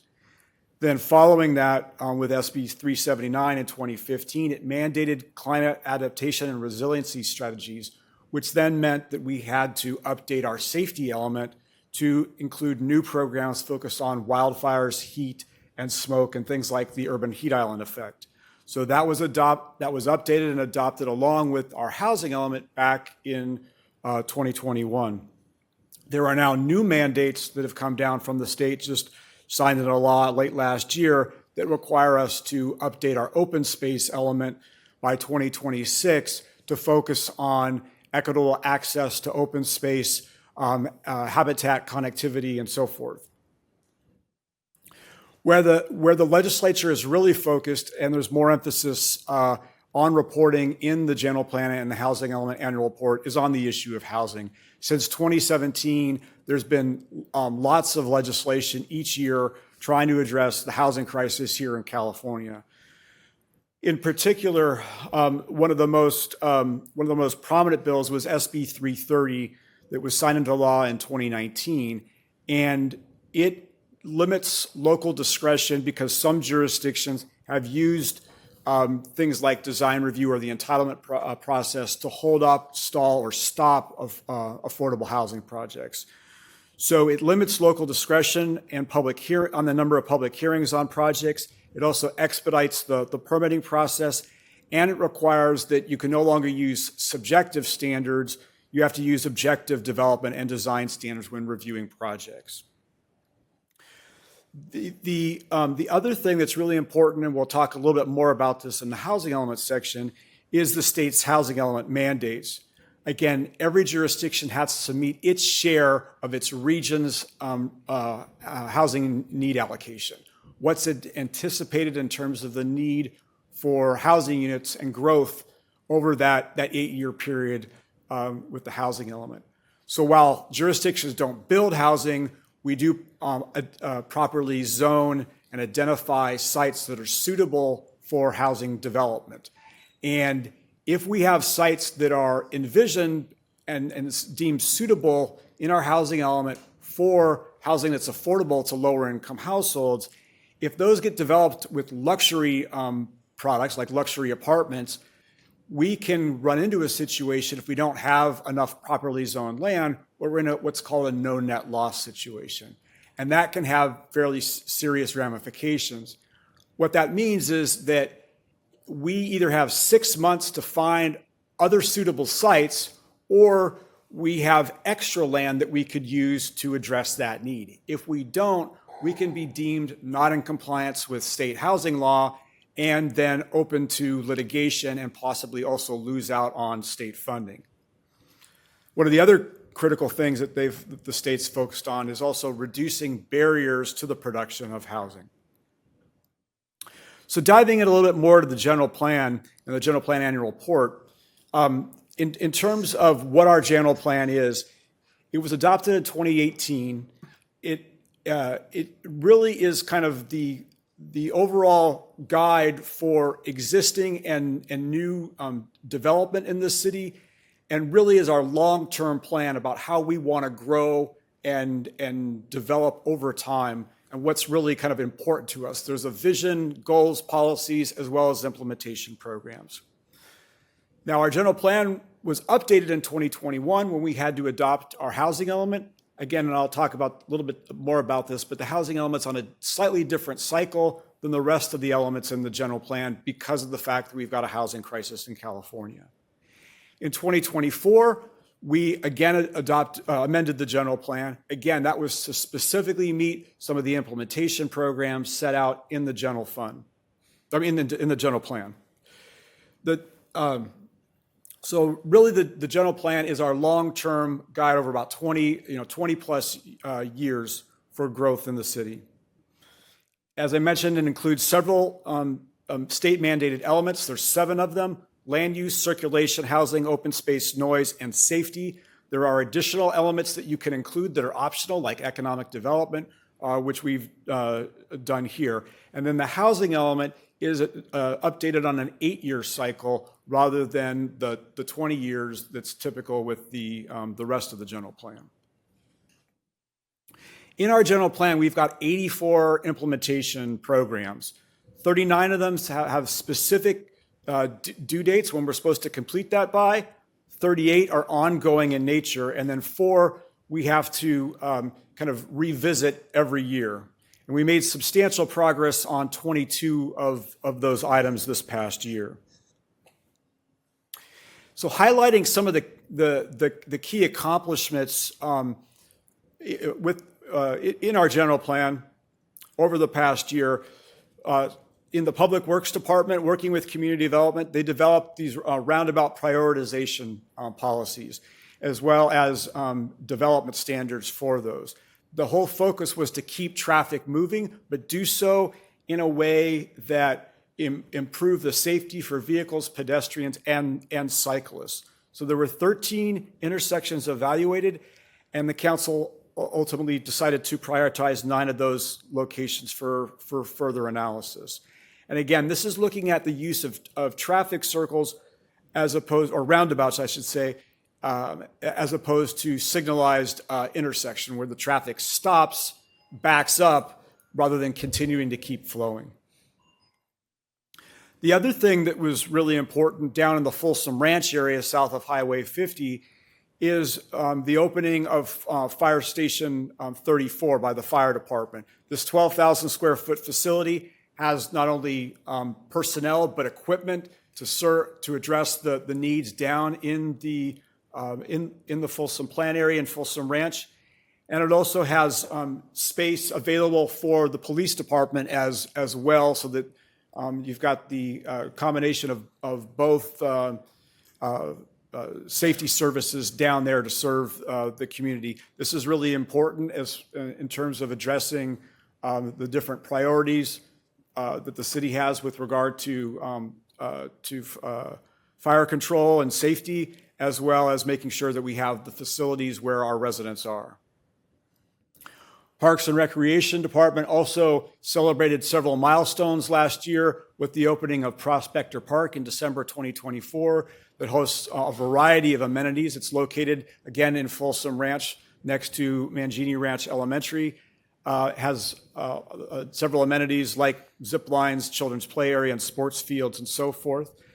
And then further north in the historic district, the Parks and Recreation Department of the city celebrated the installation of the first art piece, which is the Johnny Cash Pick Number 1 at the entry to the Johnny Cash Trail. Again, last year in last year's budget, the council approved the creation of the Homeless Outreach Team, or HOT team, and they handled over 700 calls for service, and they connected individuals with services in the community to try and get them, from being unhoused to in a more stable situation. And then they also identified and cleaned up a number of campsites, as you can see in the photo here. Again, these affect many of the open space areas near our neighborhoods. Desmond, can I ask you a quick question on that? That's an old number, right? And we've abated much more. That's at the end of last year? That was at the end of last year, yeah. Okay, Yeah. perfect, because we don't have 30 other illegal campsites that are still out there at the time of this presentation. Yeah. Okay. Just wanted to make that Yeah. perfectly clear, that we have not left those 30 there. Yes. In terms of our Environmental and Water Resources Department, there were a number of key water resource reliability projects. First and foremost was the Folsom Water Vision Project, which is wrapping up. That looked at a 50-year identifying of kind of resources for a 50-year water supply. There were a number of key stakeholder meetings, and based on community input, the department is developing a water supply portfolio. Again, there were a number of, in addition to that, there were a number of actual facility upgrades, particularly to the water treatment plant, regarding the backwash and recycled systems as well, and modernized and improved that. In the Community Development Department, there was the approval of not just one, but two vision plans, one related to the River District Vision Plan and the other related to the Central Business District. Again, this was to try and improve access to the waterfront and envision the kinds of amenities and kind of improvements that the community would like to see over time in those areas. It also looked at ideas for the Corp-Yard when the Corp-Yard eventually relocates. In the Central Business District, again, the focus was on enhancing that area, supporting existing businesses, attracting additional investment, and bringing housing to help provide a customer base for that area, and then again, creating a safe and walkable street network. As I mentioned earlier, in August of 2024, the council approved amendments to the general plan and the Folsom Plan Area Specific Plan. This was directly a result of the housing element implementation to make sure that we had an adequate supply of sites for housing throughout the city. We work closely with the landowners and the developers down in the Folsom plan area, rezoned a couple sites and increased some of the densities there, as well as along the East Bidwell corridor and near our Glen and Iron Point light rail stations to put people closer to jobs and services so they'd be less reliant on vehicles. Getting into more detail on our housing element, again, this is our regional housing needs allocation number that you can see here. Again, 6,363. This is a fairly aggressive target. Most jurisdictions in this in the 8th cycle got very aggressive targets given the severity of the housing crisis, and over half of that is associated with lower income households. So again, the city's obligation here is to ensure that there's sufficient available land with the appropriate zoning that can accommodate this kind of development. And when we talk about lower income, we're not just talking primarily about the homeless population. We're talking about people that are really the working poor. Because again, someone who's earning 80% of the area median income, you know, it's a household of 2, that's around $60,000 a year that they're earning. So again, in the housing element, this is in addition to the general plan, there are 29 implementation programs. 15 of those have specific timeframes, 11 are ongoing, and then 3 require, again, revisiting every year. And in 2024, we made substantial progress on 8 of those programs. To give you a little bit of background about kind of how we're doing on our housing production, since 2003, we've built, or developers have built 1,103 units in the city, and that's been using 10 affordable housing loans, these basically called gap financing, to close the gap to make the project financially feasible. That's totaled over $35.5 million, and that comes from our housing fund, where we collect inclusionary housing fees and housing trust fund fees. It does not come from the general fund. This year, in terms of projects that have been entitled, we got the Habitat for Humanity project entitled, Vintage Senior Apartment is entitled and under construction, and Harrington Grove was entitled. Again, you just approved the loan modification for that, and it's expected to start construction this year. So that's another 197 affordable housing units. In terms of our progress on the RHNA, we're actually making very good progress. But again, like the rest of the region, you're seeing a lot of the progress in the moderate and above moderate categories. And while we're making some good progress here, again, we still have a long ways to go. When one of the things that we have done, as I mentioned earlier when I talked about the no net loss, we were rapidly approaching a situation where we had no surplus. So if one of these sites ended up developing with a luxury apartment project, we would have to scramble and within 6 months rezone a site, do the environmental review, and get that ready for affordable housing. That's why we were proactive with the 2024 general plan amendments, which helped to increase our surplus to 12 for land that would allow for the development of up to 1,200 units. So we are not in any kind of situation in the near term where we would be in a no net loss situation. So the benefit of that is we're protected from potential lawsuits. We're also we remain eligible for state funding. And again, I need to credit Councilmember Rathel for his astute analysis using the state's housing element annual report portal. And as you can see here, we are kind of the 3rd best jurisdiction in the region in terms of satisfying our RHNA requirements in terms of that progress. Overall, the region is doing well in the moderate and above moderate categories, but again, it's the low and the very low income categories where I think everybody is struggling, and a lot of that comes down to the availability of that of outside financing. So with that, that concludes my presentation. And our recommendation is for council to receive and accept the 2024 General Plan Annual Progress Report and the Housing Element Annual Progress Report, and directs us to submit those to OPR and to the HCD as required by state law. Be happy to answer any questions. Thank you, Desmond. Any questions for Desmond? Yes, Councilmember Kozlowski. Thank you very much. I just have one question. So I'm thinking of communities in and around, say, Los Angeles might be a better example of this situation. But what happens when a community becomes, built out to the extent where meeting the available land concept for additional affordable housing just doesn't work?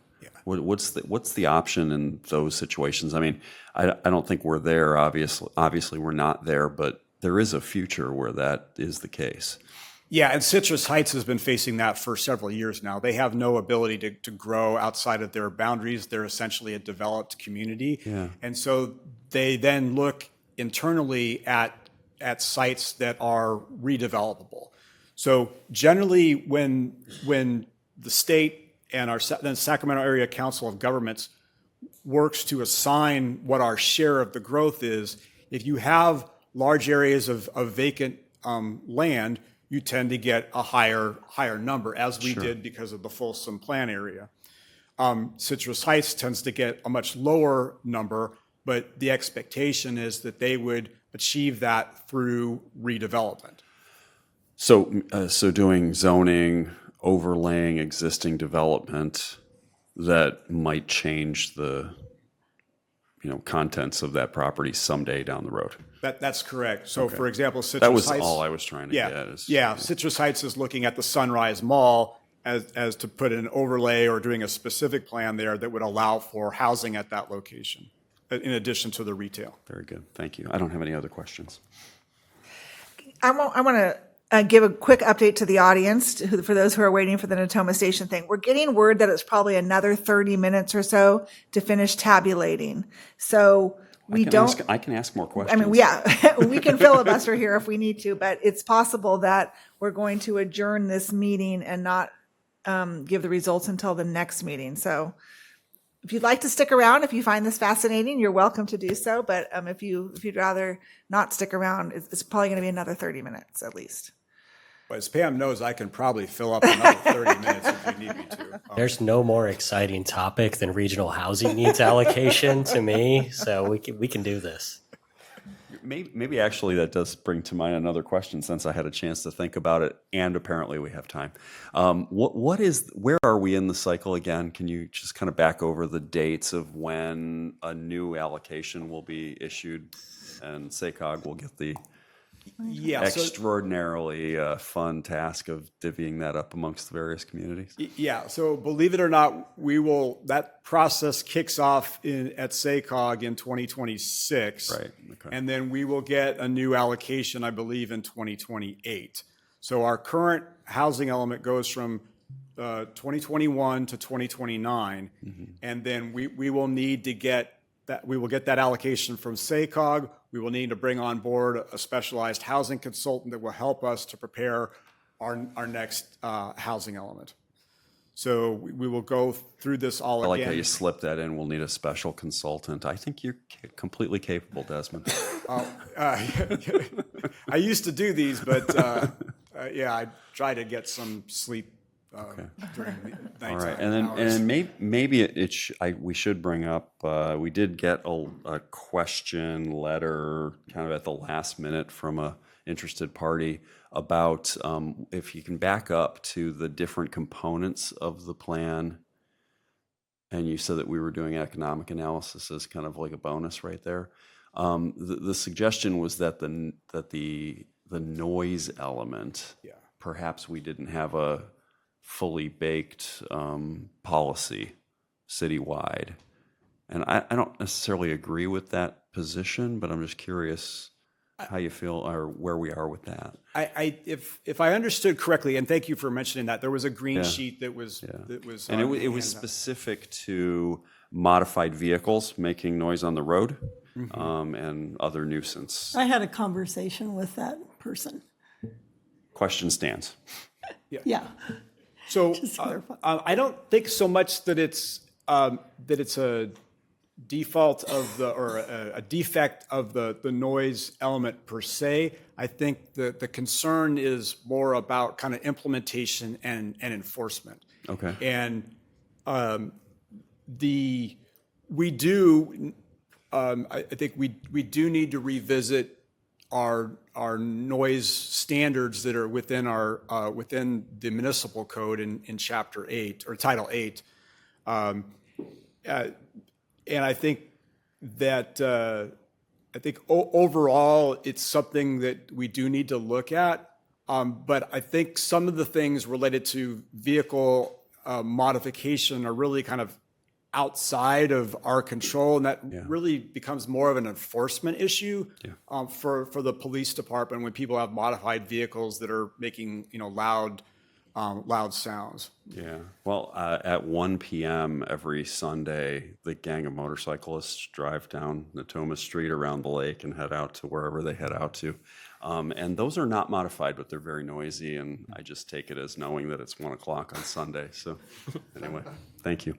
I believe we have officers that get training from the CHP, if I'm not mistaken, and I know Sergeant Beatty was kind of our resident expert, but he retired a few years ago, and I don't know who has really taken on that role, but.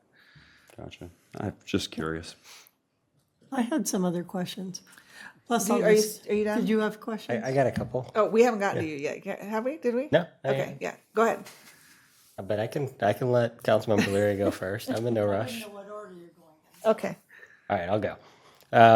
First off, let me just start with the regional housing needs assessment numbers for Folsom, as in most municipalities, are completely unachievable. And I think we all know that. It's not the can-do spirit. That is not the can-do spirit, because I don't think there is any desire to do. At least I'll speak for myself, at least for my part. That being said, we have built 8.5% of the affordable housing in SACOG's area, 9.5% of the total housing as of the third year into the housing element cycle, using the state's own, HCD's own data, which is a lot of housing and a lot of affordable housing. Right, wrong, or indifferent, that's what's happened in the past. We have met our RHNA targets better than almost any other municipality out there at all the different levels, right? It's not just, even though our numbers are lower this year, they are higher compared to most municipalities out there. There are people, obviously, larger municipalities that are building a lot more affordable housing than us. Sacramento, LA. But when you look at Elk Grove, when you look at Roseville, based on per capita numbers, everything like that, Folsom has built a lot of housing. And so I'll just start with that because I'm going to kind of talk a little bit more about the Affordable Housing Fund. I don't think it's any secret that I question our priorities for what our Affordable Housing Fund is. One of those policies in there is H11. That you mentioned in the report, and saying we do need to discuss our priorities. We had intended to set priorities at some point during this housing element, and I don't think we have done so yet, but I just want to kind of move that up in the discussion to bring back to council to say, and maybe it is an open discussion with our community and with council of, should we be targeting seniors? Should we be targeting for sale housing, missing middle housing, or continue on saying, hey, we'll let this RHNA process kind of force us down the road of high density subsidized rental units to meet our RHNA goals. Because I think there are other more sustainable ways of going about that. So I think that H11 policy was a very good one in the general plan, and we should move that forward. And I'll give you a moment. Is that any comments on that or any thoughts on H11? No, I think that is something we could bring back for discussion. It's probably timely. So in the coming months, I think it's, with all the development activity, it's no surprise I've had these conversations with each of the council members that the long-range planning, the special project implementation is something that we have to prioritize and do incrementally because we just don't have enough resources to follow up on everything at once. So I think we'll be working with our new city manager and the council to determine what priorities we bring back in what order to you, but we'd be happy to move that forward and think that's a good use of our time. Thank you. The other one I have was H16, and really this was about the for sale housing, which the Habitat for Humanity project on Persifer, great example, great project. I brought it up before, but we did have a difference between the appraised value of this parcel and what we sold it to. That would have gone into the general fund of sale of surplus property. We can make a transfer from the Affordable Housing Fund, whatever that name of that fund is. Oh, sorry, I don't know the specific name of the fund right now. The Special Reserve Housing Fund or over to the general fund. So I do think that should be part of the discussion, or at least tell me I'm wrong, so I'll quit repeating this. But I do think doing that transfer really enables us to use the program H16 further for projects like this that are lower density, that do provide long-term stability for families, and working folks that are willing to put in sweat equity on projects. I just think if we do that, then it frees up the general fund to do other things, and says, hey, this is a good use of that affordable housing fund. So it sets it up to use that fund for things other than the subsidized high density.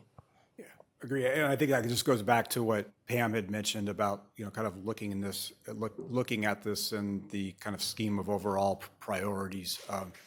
Yeah. Excellent. Yeah, that fund balance, as Desmond mentioned, is up over 22 million, and it has grown substantially over the last 5-year period. So it's higher now, and it will continue to be high based on the rate of in lieu fees that are being paid for new market rate housing. And so, I think it's appropriate because there's such there's a lot of money in there that could be spent for, lots of different purposes related to housing. So, yeah. Yeah, absolutely. With priorities and with money, then we get to set, really what we want to do with that instead of, people just coming in and asking us for, hey, I need this much of a loan, right? We can instead go out and look for what we want in the affordable housing area. Thank you. We just may get the the results of our tabulation tonight. Councilmember Leary. That wasn't my purpose here for asking questions, but anyway, I understand Councilmember Rathel's comments about taking money out of the housing fund to put in the general fund, and that brings up another question for me. And I guess that is that property is really hard to come up with for people to build these for sale affordable units.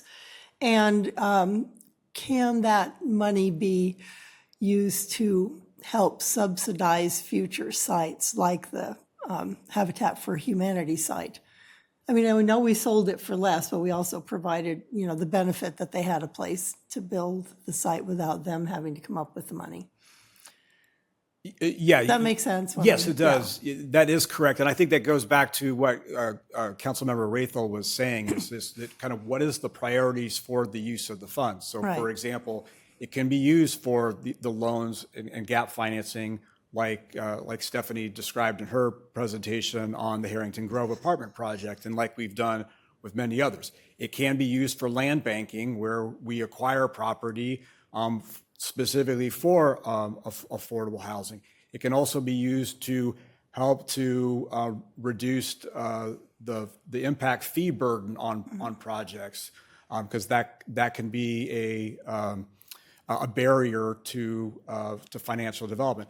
Ultimately, these all come down to kind of questions for the city council to weigh about the best use of the housing fund. It could be a mix of all three of those. But again, I think that goes back to that larger discussion on what's the best and most effective use of the housing fund, given what the council's priorities are. Right, but we do have some sites that have been identified as transit-friendly sites where the owners aren't necessarily interested in building that kind of a development on their property, but it seems like that could be an incentive perhaps to at least kind of coerce them or entice them into moving forward with not using properties that they currently have been included in those lists of, here we have this many acres that can be zoned for high density transit friendly housing that aren't going to be used without some kind of incentive. Then my other question was about the ADUs, and we count those as additional units, but a lot of those ADUs are being used as Airbnbs.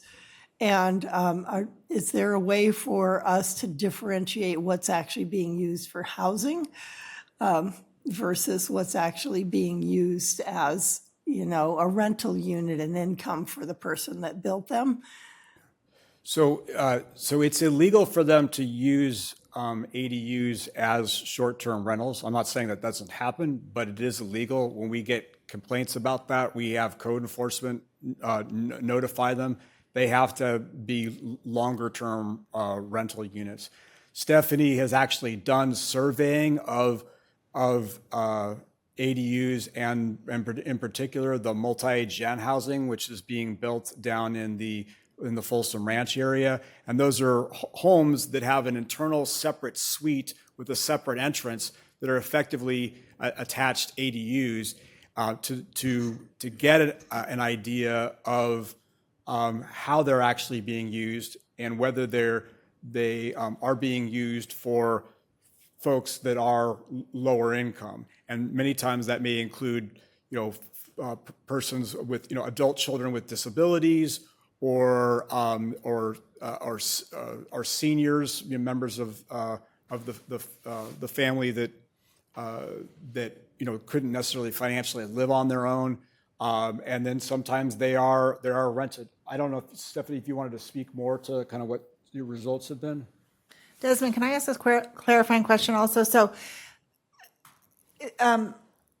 ADUs cannot be used for short-term rentals when they were built after a certain point, right? But prior to that, isn't it up to the jurisdiction? Didn't we have this discussion? Yeah, we did. And so HCD hasn't come out with an official opinion on this. It's not entirely clear in the law, and different jurisdictions have interpreted it differently based on our research. In discussions with, I think it was either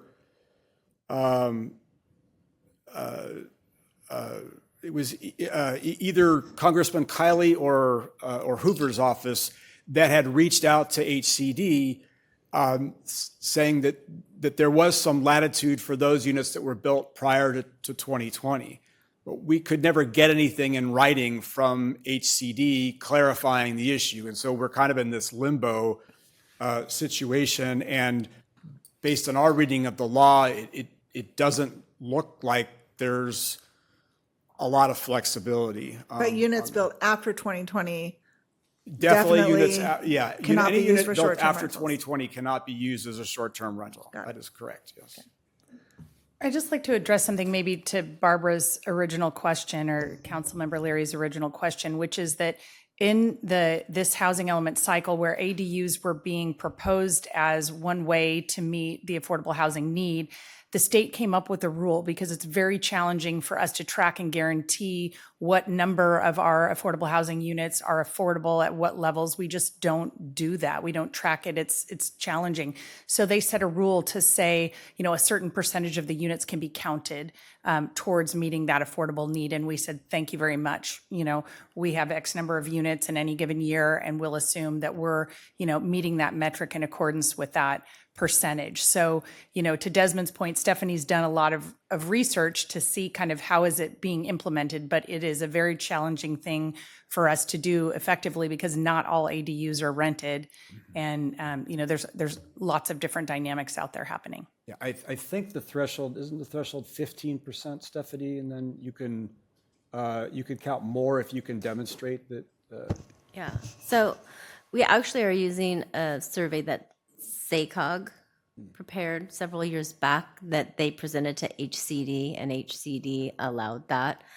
And based on that survey, the way we are currently tracking it is really related to square footage. So we kind of say if it's a 300 square foot ADU, it's for very low income because that's the type of rent it would get.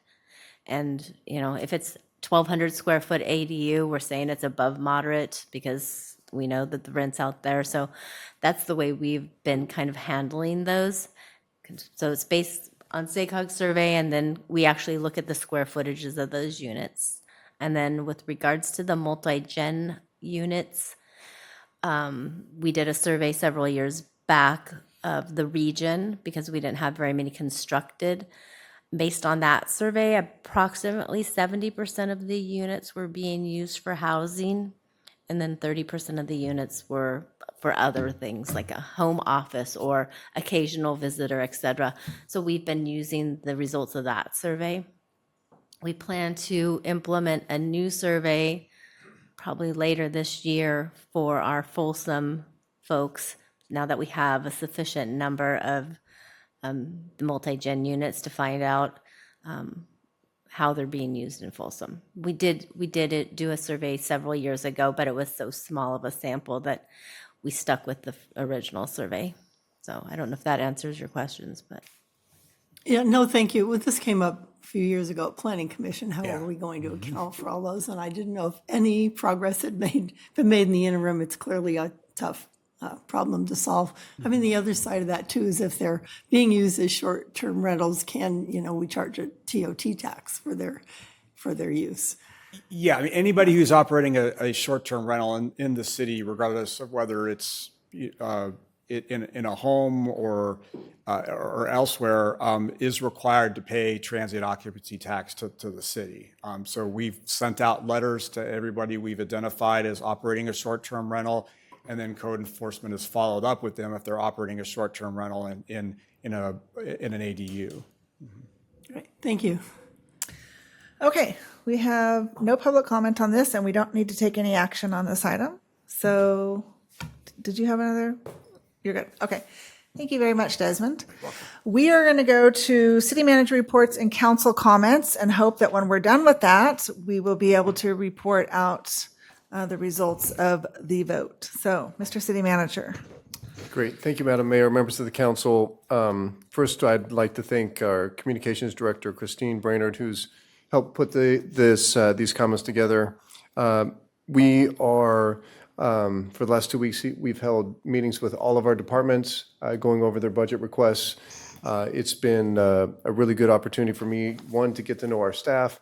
I just can't say enough how impressed I have been with their presentations, with their thought of trying to provide the best service to our constituents as possible. And so we will move forward with that, with budget hearings with the council in May and June. As you know, we have to adopt the budget prior to June 30th, and so I look forward to that. Some Folsom residents have recently received notices from insurance providers requiring tree removal or trimming as a condition for policy renewal. The city arborist can provide guidance on tree preservation regulations and potential options. For help, you can contact the city arborist, Amy Nunez. Her contact information is available on the city website. You can actually just Google her name too in Folsom and it'll pop up. So she's there to help. The city of Folsom released its annual comprehensive financial report for the fiscal year ending June 30th, 2024. So basically an independent audit confirmed that the city is following all necessary accounting processes, and kudos to Stacy and her team for leading that effort. It is important, and it's something that allows us to demonstrate that we are accounting things as they're supposed to. 13 Folsom residents recently graduated from the Folsom CERT Basic Training Academy following a hands-on disaster simulation at the El Dorado Hills Fire Department Training Facility. Community emergency response team volunteers are trained to assist first responders and support the community during emergencies and disasters.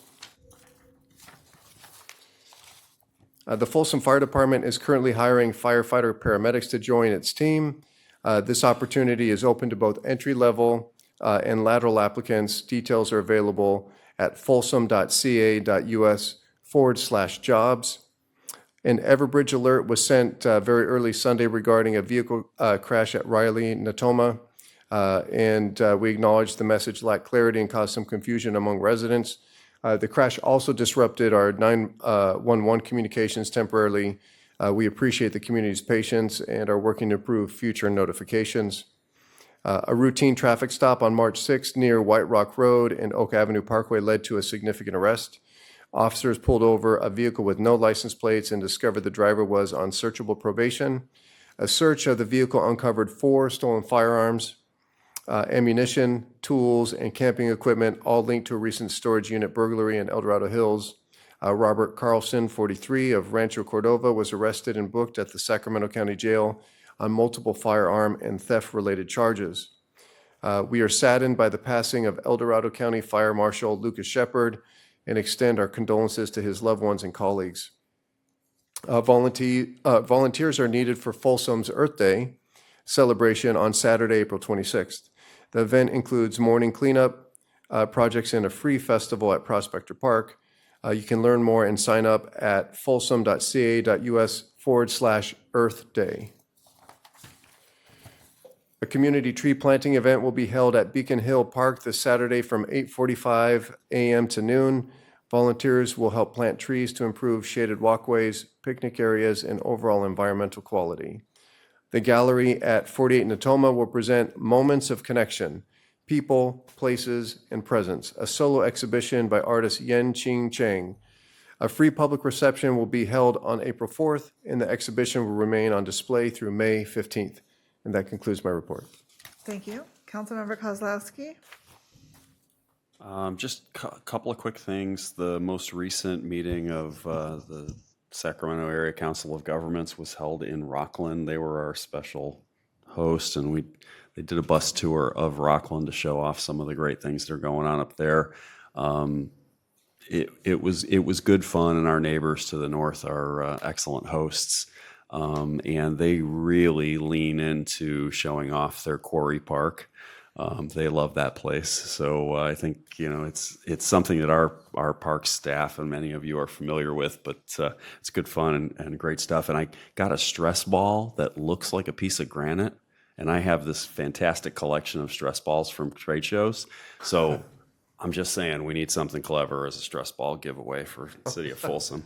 And strangely enough, the Choose Folsom pens that our chamber gives away, literally the Rockland Chamber has the exact same pen that says Choose Rockland. So anyway, so that happened.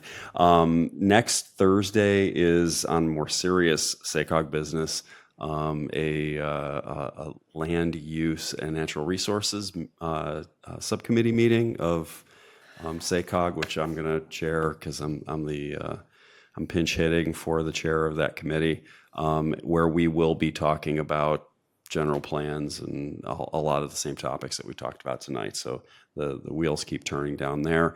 And then finally, I will just simply say it is never too early to get your tickets for the Folsom Pro Rodeo because they do actually sell out. So even at the end of March, it's a good play to go get the ones that you need. Thank you. Vice Mayor Raethel.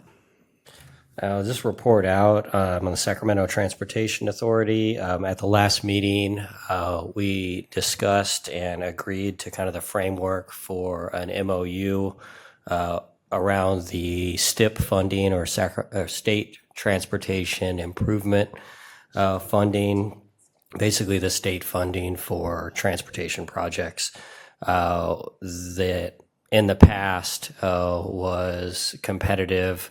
And so we were competing against all of the entities that are across SACOG, so 6 counties, lots of different municipalities. So this MOU would essentially say, hey, Sacramento entities are only going to submit projects to SACOG up to the amount of where they think the funding will be. And so SACOG then can't choose the projects that are lower down our priority list. In the past, because Folsom is a wealthier community, we have done worse than any other municipality at transportation funding from SACOG, because that has gone to communities that have higher needs than us. So this MOU would basically say that $1.3 million a year would come to Folsom. And that number is based on a 75% population, 25% road miles calculation. And so if we didn't use our 1.3 million in a year, we could use it in the next year. So we would be working with just the Sacramento entities in order to get that funding together. So I'm giving you kind of the bare bones of what that MOU we expect it to look like. It will, of course, have to be approved by STA, and then it will be brought to this council and all the other municipalities for approval. And we'll have all the details then, but just kind of wanted to give you an update of that's what is approved in concept, at least with the Sacramento agencies going forward. I also got a chance to tour the Echo Water Resource Recovery Station with Sac Sewer yesterday. The tour does not smell as bad as you would think our sewage treatment plant smells. It actually was pretty nice, for a sewage treatment plant. They do offer public tours from the spring all the way through the fall. And I signed up for the plant tour, but while I was on the tour, I actually learned that they do tours of the buffer lands, which is the 2,000 acres around the sewage plant. That tour looks way cooler, so I'm going to go back and do that tour another time. But both those tours are available to the public, so if you ever had questions about where our sewage goes when it leaves Folsom, when it gravity feeds down, there are some pump stations, but it essentially makes it down to roughly Elk Grove. Go check out the Echo Water Resource Recovery Center. Thank you. Thank you. Councilmember Leary. I'll second your recommendation for visiting the regional sanitation plant. I've done that a couple of times. But what's more enjoyable are the Bufferlands tours, and they're open several times a year, so people can locate that on their calendar annually, and there are a couple days when you don't have to sign up in advance, but there are some guided tours through there, especially for birders, if you're interested in seeing what kind of birds are going through the area. I do want to continue to encourage our residents to sign up for the Habitat for Humanity build that is taking place on Persifer Street. There are still lots of openings, and various members of the council have participated and are going to participate in the future on those.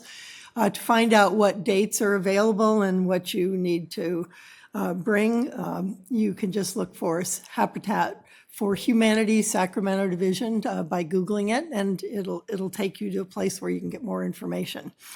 I'm looking forward to seeing that completed sometime this year. We'll have a grand opening. And then the other thing I wanted to mention is I've been working to try to connect some of the local small businesses in my district. There are a large number of places that are in strip malls, that aren't at the outlets or at the Palladio that, attract a lot of people. And some of them are really struggling to get customers in there. And so I've talked to the Chamber of Commerce staff, and they're working on putting together some packets for people who are visiting town. And anybody who has a small business is interested in getting involved, you can email me at the website, at my city email address, and I'll be happy to connect you to the staff over there. We're trying to work out a way to make sure that businesses are becoming successful. Also, the other thing I'm encouraging them to do is to work with each other and do newsletters throughout the neighborhoods, because I think it's important to have a walkable neighborhood, to use services that are benefiting the community and keeping our communities vital. So, thank you. Thank you. Okay. You know, in my 6.5 years on the council and 4 years on the school board, I've attended many Eagle Scout Court of Honor ceremonies, but a couple weeks ago, I got to attend my first ever Girl Scout Gold Award ceremony for 3 very impressive young ladies from Folsom. And the Gold Award is the equivalent of the Eagle Scout for Boy Scouts, but prior to earning a gold award, they earned a silver award. And I thought it was really interesting that all of them did something that benefited the city of Folsom. And I just want to share, Nandini, she noticed an increase in accidents between bicyclists and pedestrians sharing the sidewalks of Folsom. And she created an educational campaign to encourage those cyclists to use the bike lane. And her video and brochure went to the principals of Sutter and Folsom Middle School, where it is still shared with middle school students on a routine basis. Isla helped with the stenciling on our trails for Walk Left, Ride Right. And Julia, for her silver award, learned that not every fire truck in Folsom had an oxygen mask designed specifically for the shape of pet faces, like a cat or a dog. And so her public service awareness video campaign raised enough funds to fill the need in Folsom, as well as provide pet oxygen masks for the neighboring communities of South Placer and El Dorado Hills. And I just, I know that oftentimes these scouts come to the city, and particularly the Parks and Rec Department, looking for possible opportunities to do their projects. And so I just want to make sure we're keeping a running list of things that we can offer them. This Thursday, for anybody who's interested, Folsom Cordova will be having a town hall specifically to address the facilities in Folsom and some of the overcrowding that's happening, particularly at the middle and high schools. That's going to be held this Thursday from 6 to 7:30 p.m. at Folsom Middle, and I do plan to attend that. The city manager and I are going to attend a meeting with Folsom Cordova and San Juan district personnel about that area in American River Canyon that is in the San Juan district. Because as we know, I think as I reported last meeting, Folsom Cordova has now eliminated inter-district transfers into Folsom High, and they did not make an exception for that portion of the city. So Councilmember Kozlowski, you're welcome to join us at that if you'd like. I can give you the details. And then just wanted to follow up on my comment from last meeting I think it was last meeting or the 2 meetings ago. I did throw out the first pitch for the Little League game this past Saturday. I threw a strike right down the middle of the plate. It only took me a month's worth of practice in my backyard to be able to throw one perfect pitch. So anyway, Madam City Clerk, would you give us an update, please? We've tried to drag this out as long as we can. Yeah, I mean, we've mastered the filibuster here, but still to no avail. They're going back over the ballots and really trying to make sure they get it right and double checking it. So right now, the current estimate, well, we don't really have one. We think it's going to be at least 20 to 30 minutes. So we think, and that's not guaranteed. So I do apologize. I know everybody was very patient and waiting, and we really hoped to be able to give you results tonight. But unfortunately, it looks like that's not going to happen. But at least when we give you the results, we'll know that they're accurate. So at this point, we'll continue this item to the next council meeting, and we will announce the results then. If anybody doesn't want to come back to the meeting in 2 weeks, you're welcome to call our office after that meeting on April 9th, and we'll let you know, save you the trip back down if you don't want to. But we've enjoyed having you here, and we hope to see you again on April 8th. And with that, we will adjourn at 8:46 p.m. Thank you. Thank you.